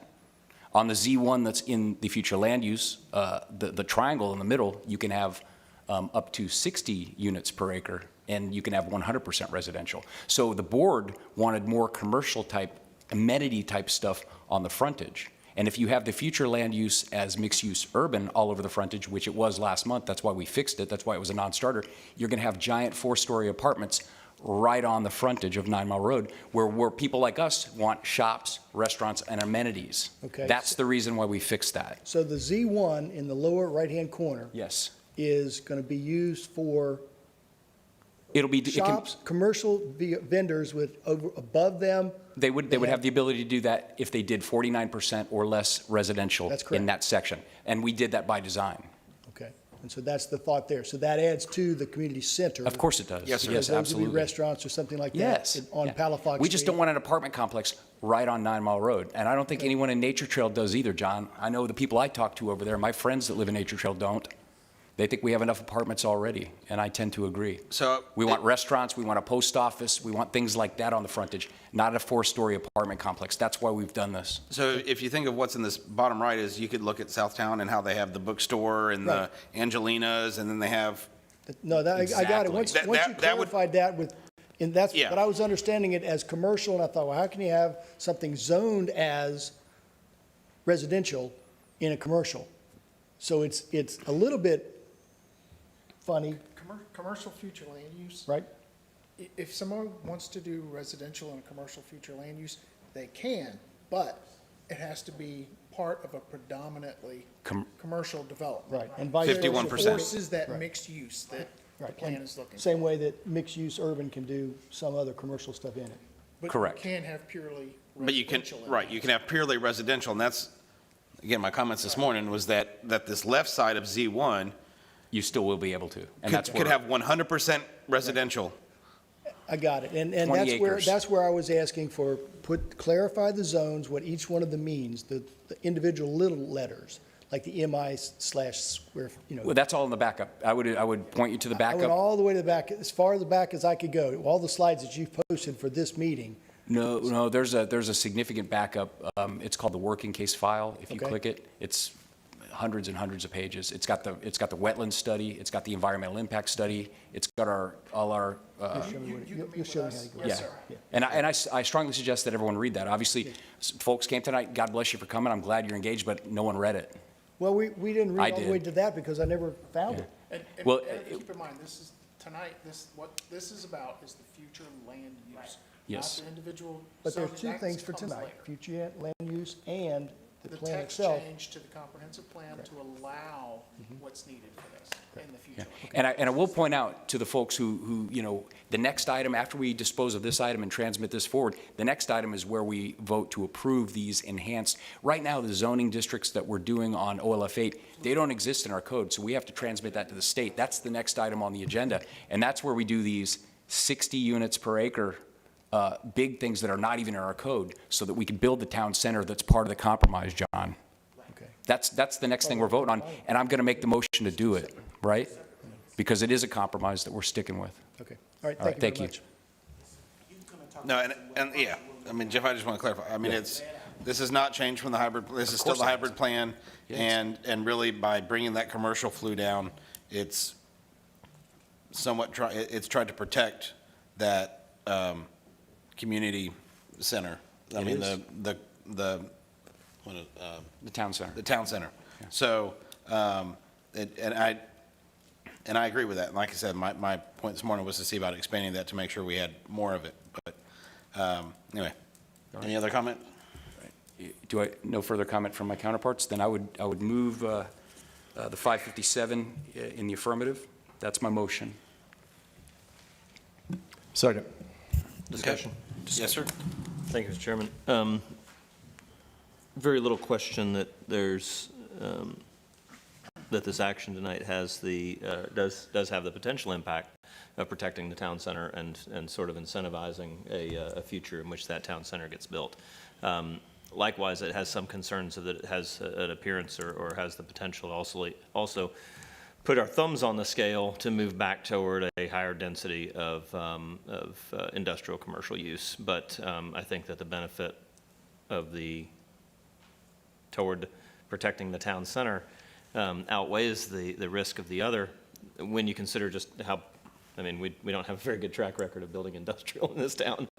So perhaps it's, Scott Luce's inability to, or his track record is the best defense that we have.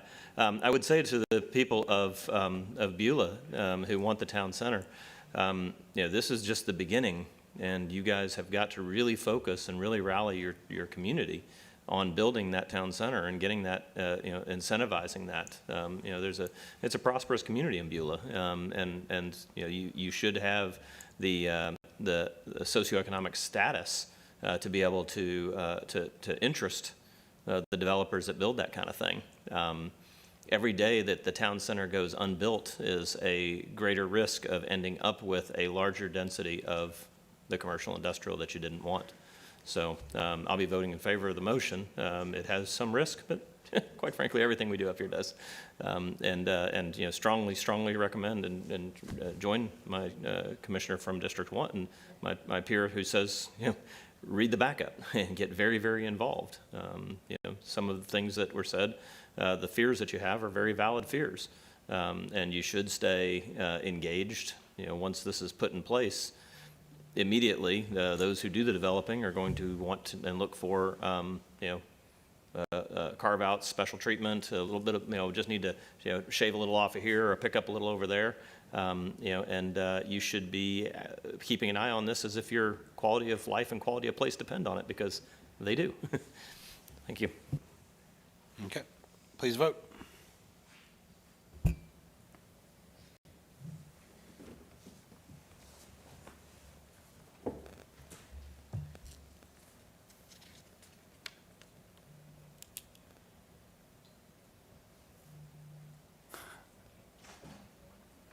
Mr. Chairman, I think because this slide is up, it's not showing the vote. I'm sorry. Okay. Oh, And you said it was a 5-0 vote? Okay, all right. So it's passes 5-0. You guys are trying to give me a coronary There you here. Okay, all right. Okay, all right, here we go, 14. Thank you guys for that support. Look, I'll just say for the record, that's a very important vote that was just taken. That moves us down the road. So I appreciate the support. And listen, Cece, nothing personal, but, I mean, I didn't go back on the compromise, and I just want you to have that confidence. I would encourage you, please go look at the working case file backup, please, and read it. Yeah, just go to the website, go to our agenda. Drew Homer right here, will you show her where to find that file? I'm convinced, even though none of us got what we wanted with this thing, when we build it, I'm telling you, I want what you want. I want the post office. I want the shops. I want good jobs. I want great buildings. When you look at the backup, and again, I'll say this for the nighttime meeting, I strongly disagree with a lot of things DPZ did. I did not like some of the stuff that I found out in those emails, but I got to give them credit. You read what they put together in the staging and the phasing and the buildings, the parking, down to the minute detail. It's impressive. When we build out there, it's going to be incredible. It's going to be fantastic. And talking about for your kids and your grandkids, it's going to be something for my kids and my grandkids, because I live right across the street. And it's not what I thought it was going to be. And there's been a lot of gnashing of teeth, a lot of people very, very angry. But tonight's vote was a big vote. I mean, we're getting there. We're finally, 5 years ago, we didn't even know this would happen. We never even thought we'd get the property. And look what we've done. We've joined arms with Navy Federal. They paid for this plan. We hashed it out, and we're moving it forward. I mean, this is the way it should work. Be careful if it's too easy up here. That's when you need to watch out. But when you're hashing it out and we're up here going back and forth and people are coming, and you know we're coming to a compromise. And that's why I said earlier today, no one's real happy. That means we probably hit the sweet spot. So I just appreciate that vote, and I look forward to the next one as well. Thank you, Mr. Chairman. All right, 558. John Kellis? Okay. Waving in support, John? Right on, okay. Any other speakers, Mr. Chairman? Andrew Stewart, I think, same. All right. Right on. Cecilia? Okay, very good, very good. Well, gentlemen, do we want to discuss it, or are we going to move this thing forward and close the loop? I move the 558 forward. That's my motion. Second. All right, please vote.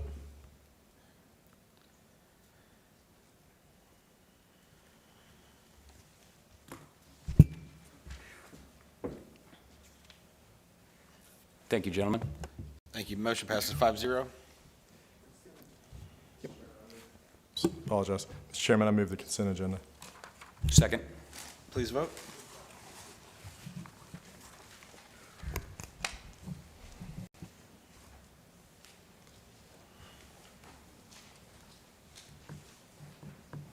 Come on.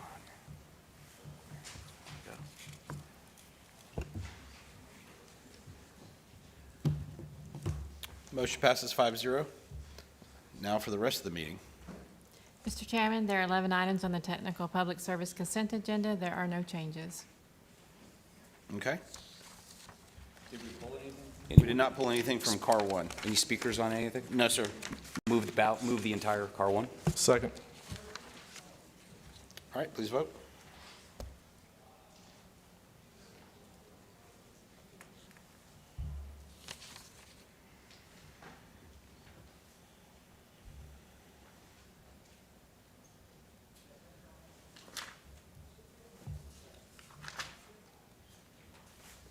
Lumen, I think you got hit.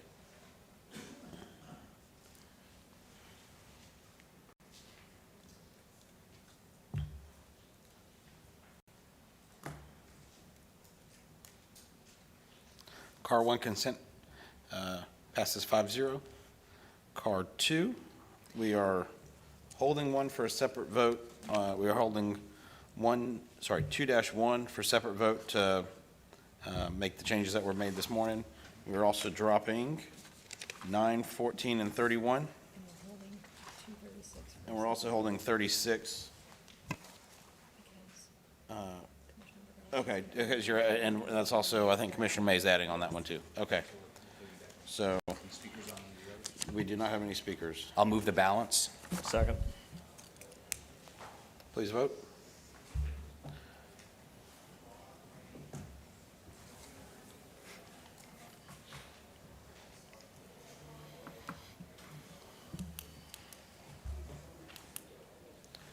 Motion passes 5-0. Car 2-1, I believe it was, we dropped the first, remember correctly here.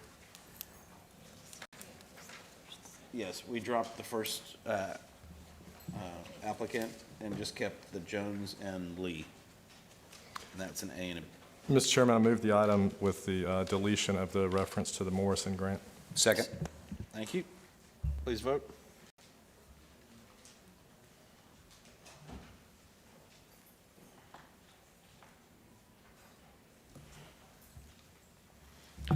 Motion passes 5-0.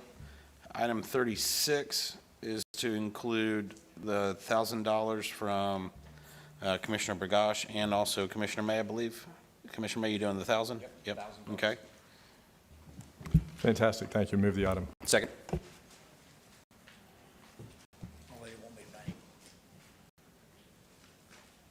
I did hear a little bit of that at lunch today.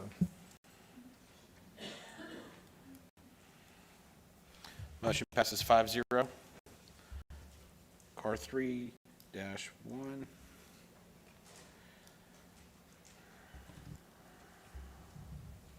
May I? Yep. We are very, very excited to recommend for approval Eric Gilmore as the Director of Public Safety Department. You ready for a motion? I am most definitely ready. I move that we approve that. I look forward to working with him. Yep. All right. Second. All right, Commissioner Berry, second. Commissioner Underhill? No, I would Okay. just second it. All right. Please vote.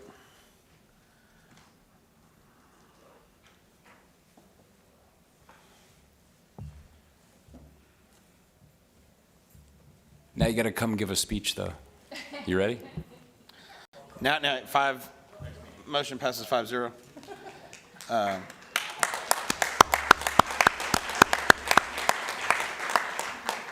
Thank you. I look forward to working with you guys even more so now. It means a lot to me. You guys, the support you've given me is one of the reasons I did this. And the way we have public safety going and the support you give in public safety and all the employees, I appreciate it. Thank you very much. Question I have for you, so we still got several months of hurricane season. You going to do both jobs I'm going to do both. Well, I'm going to go hire for an emergency manager, but I'm going to do both until we get the person hired. So Right on, man. Yes. So Eric, really, you know, I don't think the offer, you know, I'd say about a month ago, I asked, you know, what's the status of this? You know, where are we going? What do we need to do? And that was really to help this along because we needed to finalize this because I think that your track record over the last 6 to 8 months has Thank you. Is what we need and what public safety needs, and I think that those that are under you that are in the public safety realm are excited for this as well and know that we've done the right thing here. So Thank you very much. I appreciate it. congratulations. Thank you. County Attorney's report. Thank you, Mr. Chairman. The first item is an action item. This is another restructure of the repayment of the settlement that is coming to us from a former software vendor that we had that didn't work out for us. We verified through the clerk's office that about, I think it's $64,500 has been received into the county coffers, so they have made good faith progress, but I guess due to liquidity issues, they need another restructure. This stretches out. And they're still paying, so I think that's good faith in everybody's part here. So I'll take a motion. So moved. Second. Please vote.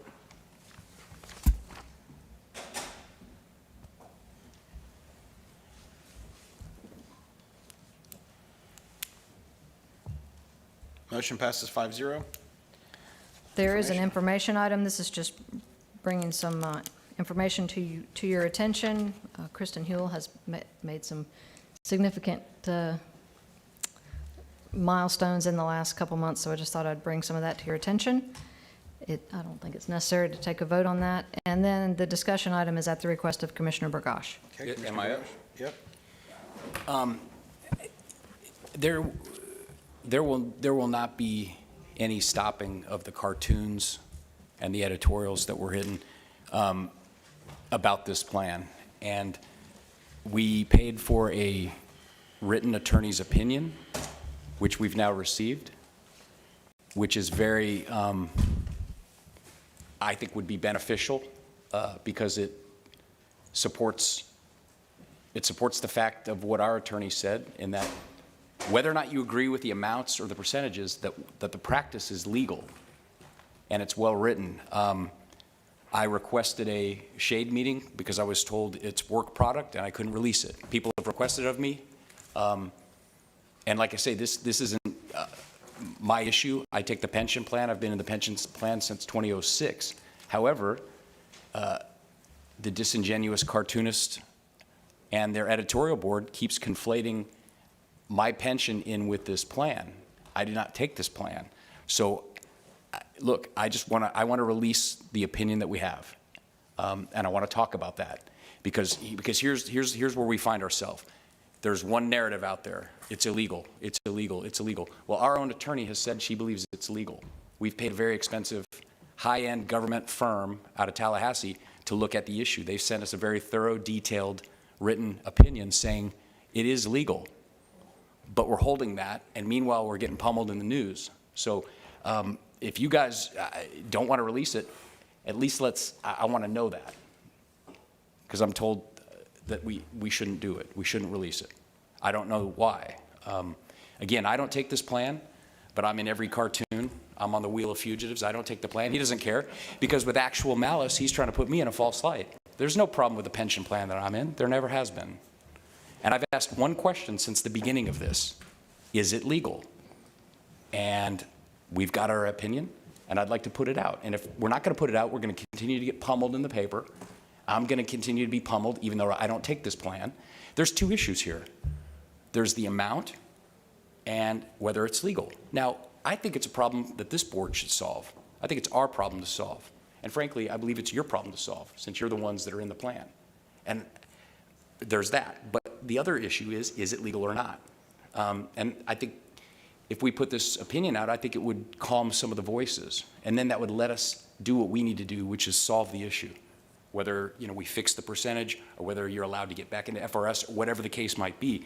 But this idea where I can't talk about it, we can't have a shade session about it, it might be litigation, but it's not litigation, so you can't release it, is ridiculous and it's untenable. So I want to put it out. Have you read it yet? Have you seen it? Are you asking me? Yeah, Of you're the only one course. with a light on. Yeah, Everyone of else course. is checked Yes, out. yes, Doug split. Yeah, as it turns out, I'm interested. I've been the subject of many of the cartoons, with this issue even more so than yourself. So yeah, I've read it. I mean, do you have some hesitance with putting it out, Steve? I'm going to agree with everything you said, certainly the part about, I think this is a decision for our board to make. I think that there were questions raised about the legality of it, and, I hesitate to, some people will speak in absolutes without a lot of backing that up, without a lot of documentation that supports those, very strong statements. I certainly make an effort not to do that. So I've kind of held off in making a lot of comments. Certainly, any comments about the legality of it. I'm certainly tired of it as well. I certainly share that opinion with you. But no, I don't necessarily see an issue with it. What I would also add, there's some additional documentation that you may or may not have. I'm not sure if this is something that's been shared yet, but out of Westlaw and out of the Internal Revenue Code that reference the plan specifically. Oh, really? It's been, it's certainly been alleged that it's illegal because it's not a local annuity.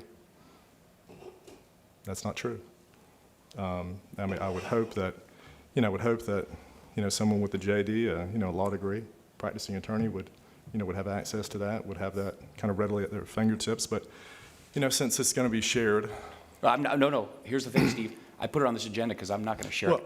Unless I get the blessing from you guys, I won't. I've had it for a while. Yeah, I'm saying based on the discussion tonight, I think it probably will be. So I'm saying once we share, then I want to share everything. And some portion of that, is literally text from Westlaw that reference what a money purchase plan is.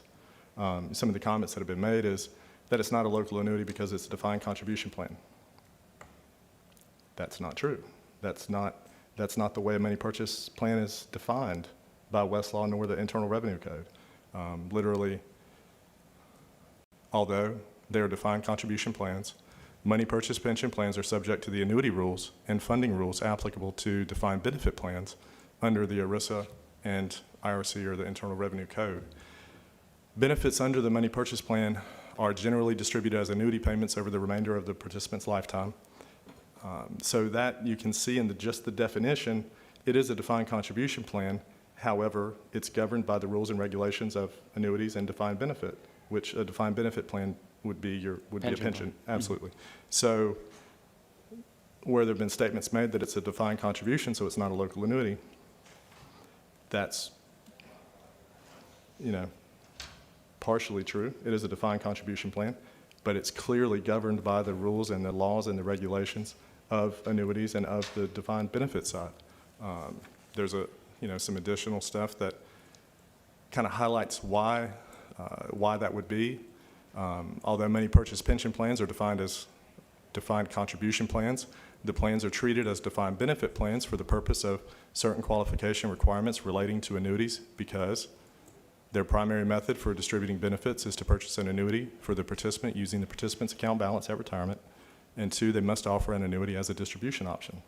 So it seems to me, as a layperson who certainly doesn't have a law degree, seems very, very clear that any narrative stating that it's not legal because it's not a local annuity plan because it's defined contribution certainly appears to not be true. And so and I'm okay, and I've had this for some period of time as well. It's very difficult to, to not respond, and certainly not respond emotionally. But I've held on to this for a long time.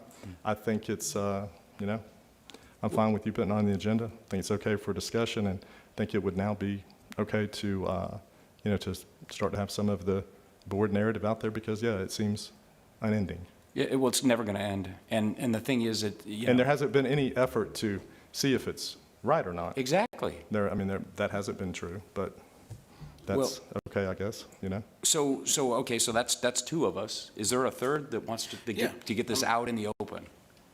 Yeah? Yeah, I'm fine with that. I mean, like I said. All right, Allison, it's coming. I'm going to put it on my blog. I'm telling you. I mean, Jeff, to think that I did something illegal by completing a piece of paperwork that HR gave me when I started this position, I didn't have a vote in it. I didn't do anything with it. They said, here are your 3 options.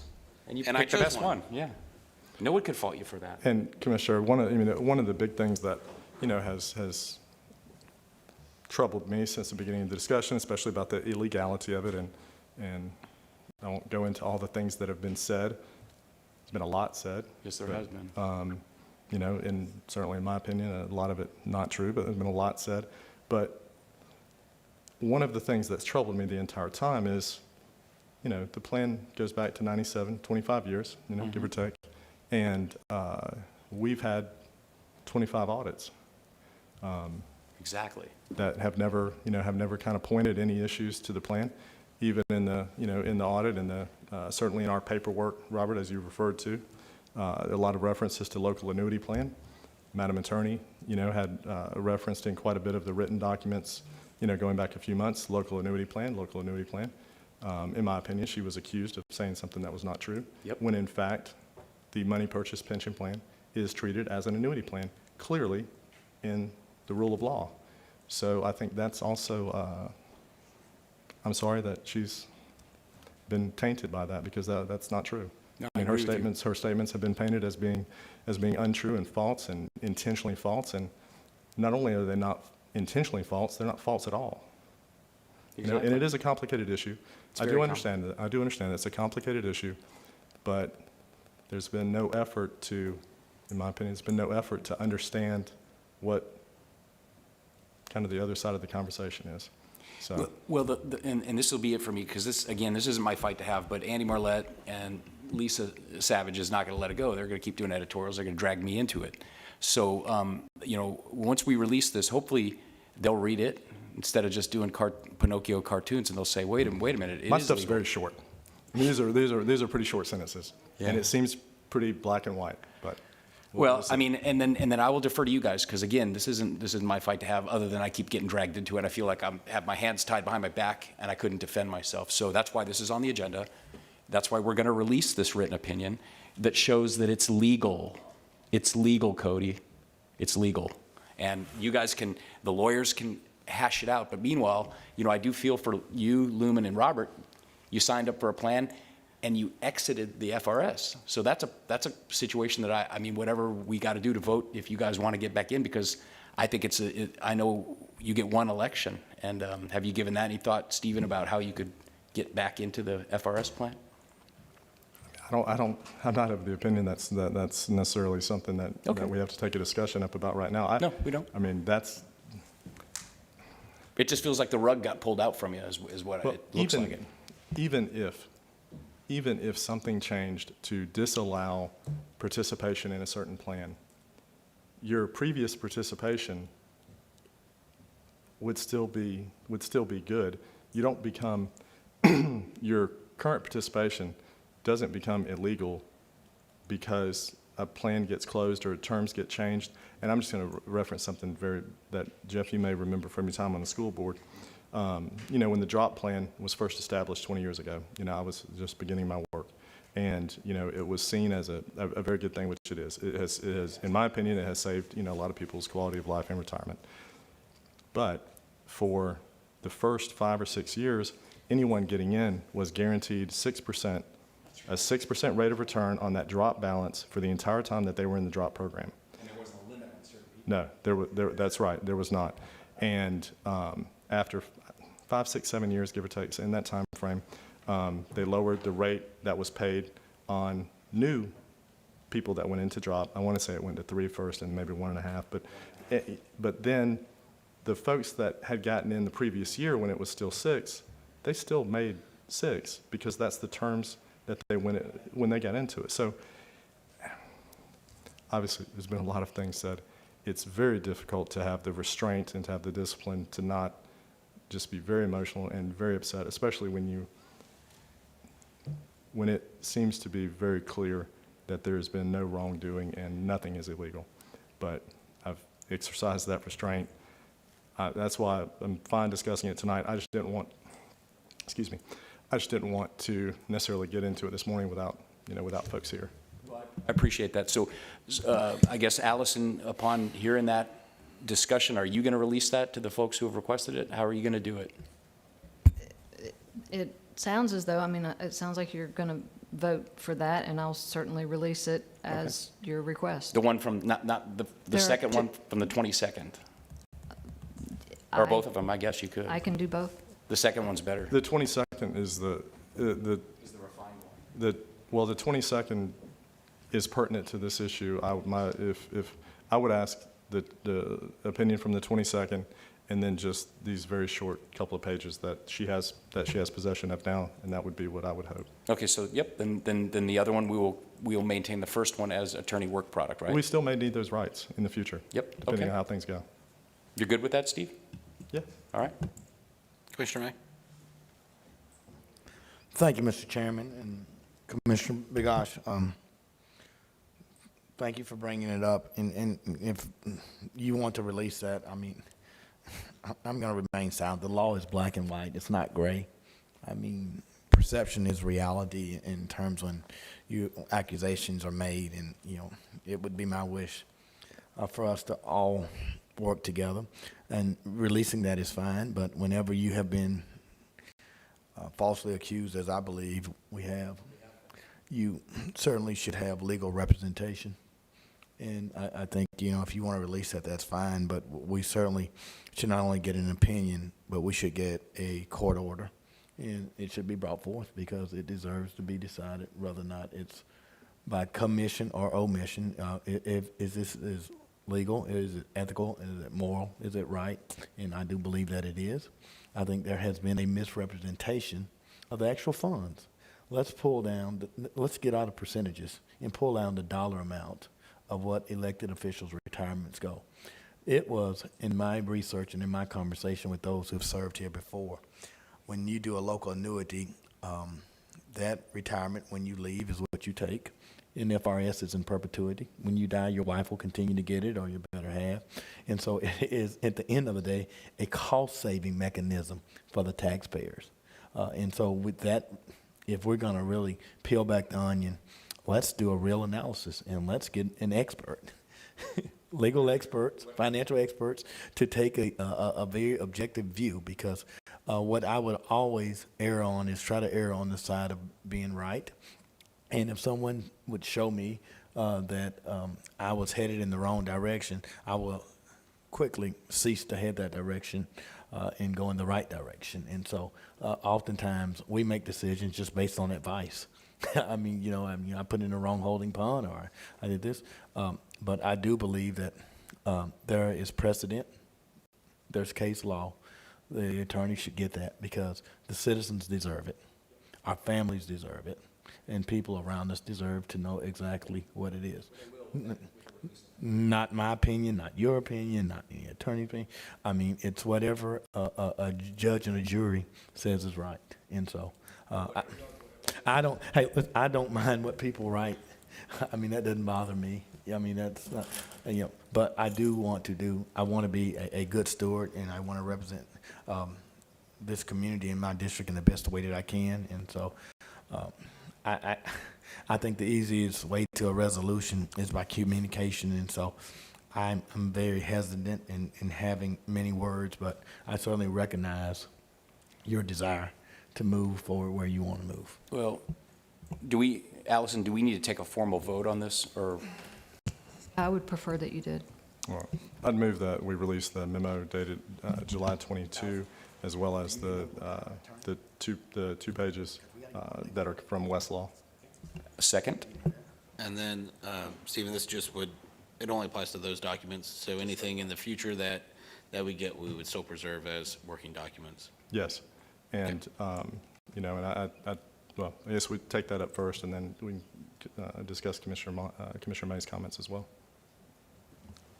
Okay, so please vote.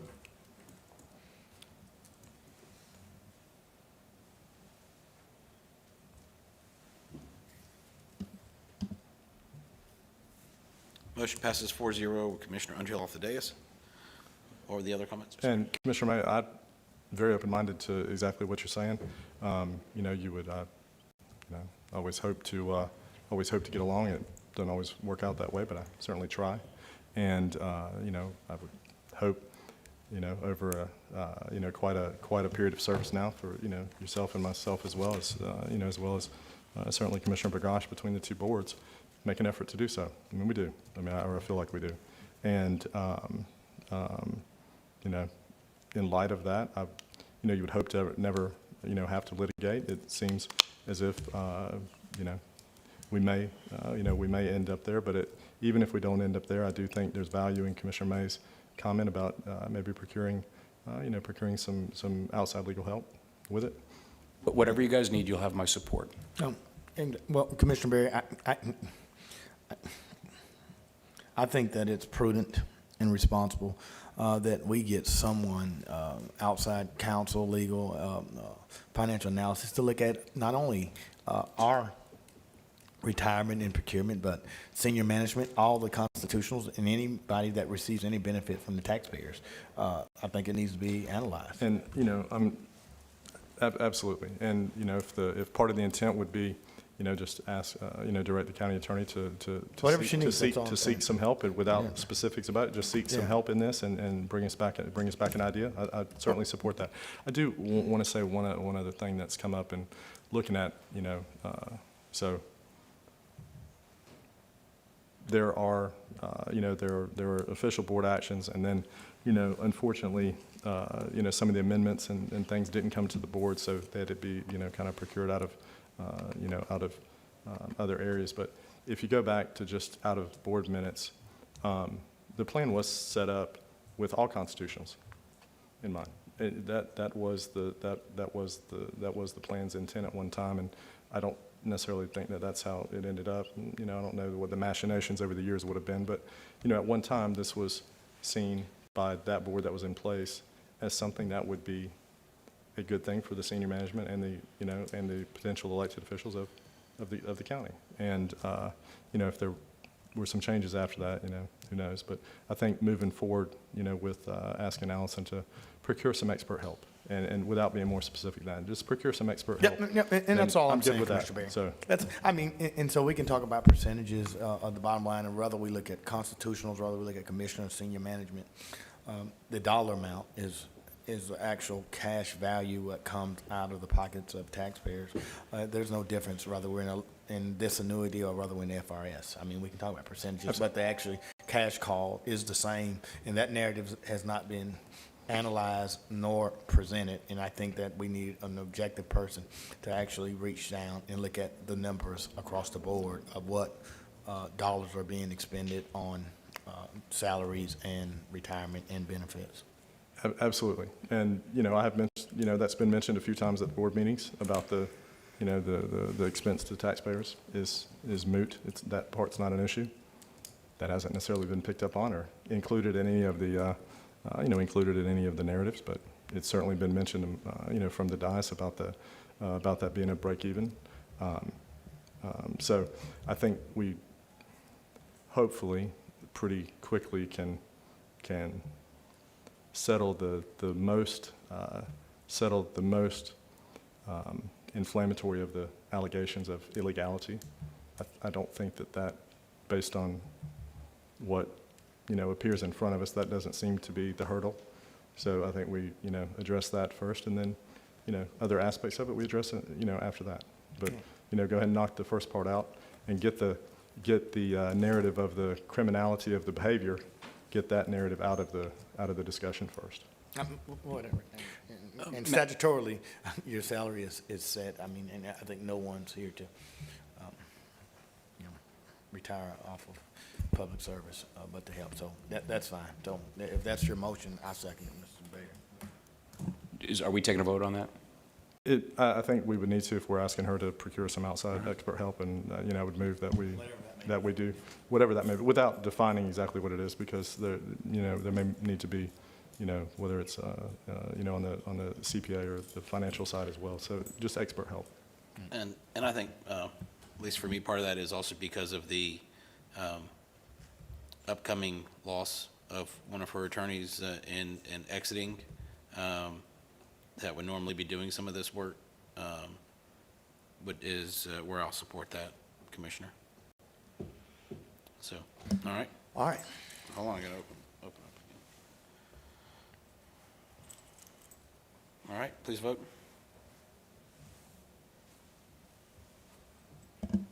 And Madam Attorney, one question, as I look back on this particular memo, the second one, it was actually not the 20, I was wrong, it was not the 22nd, it was the 21st. Do we need to take or is that enough of we don't need a second vote? Okay. All right, thank you. That motion passed 4-0. Commissioner Underhill off the dais. Anything else for the good of the whole? We're adjourned.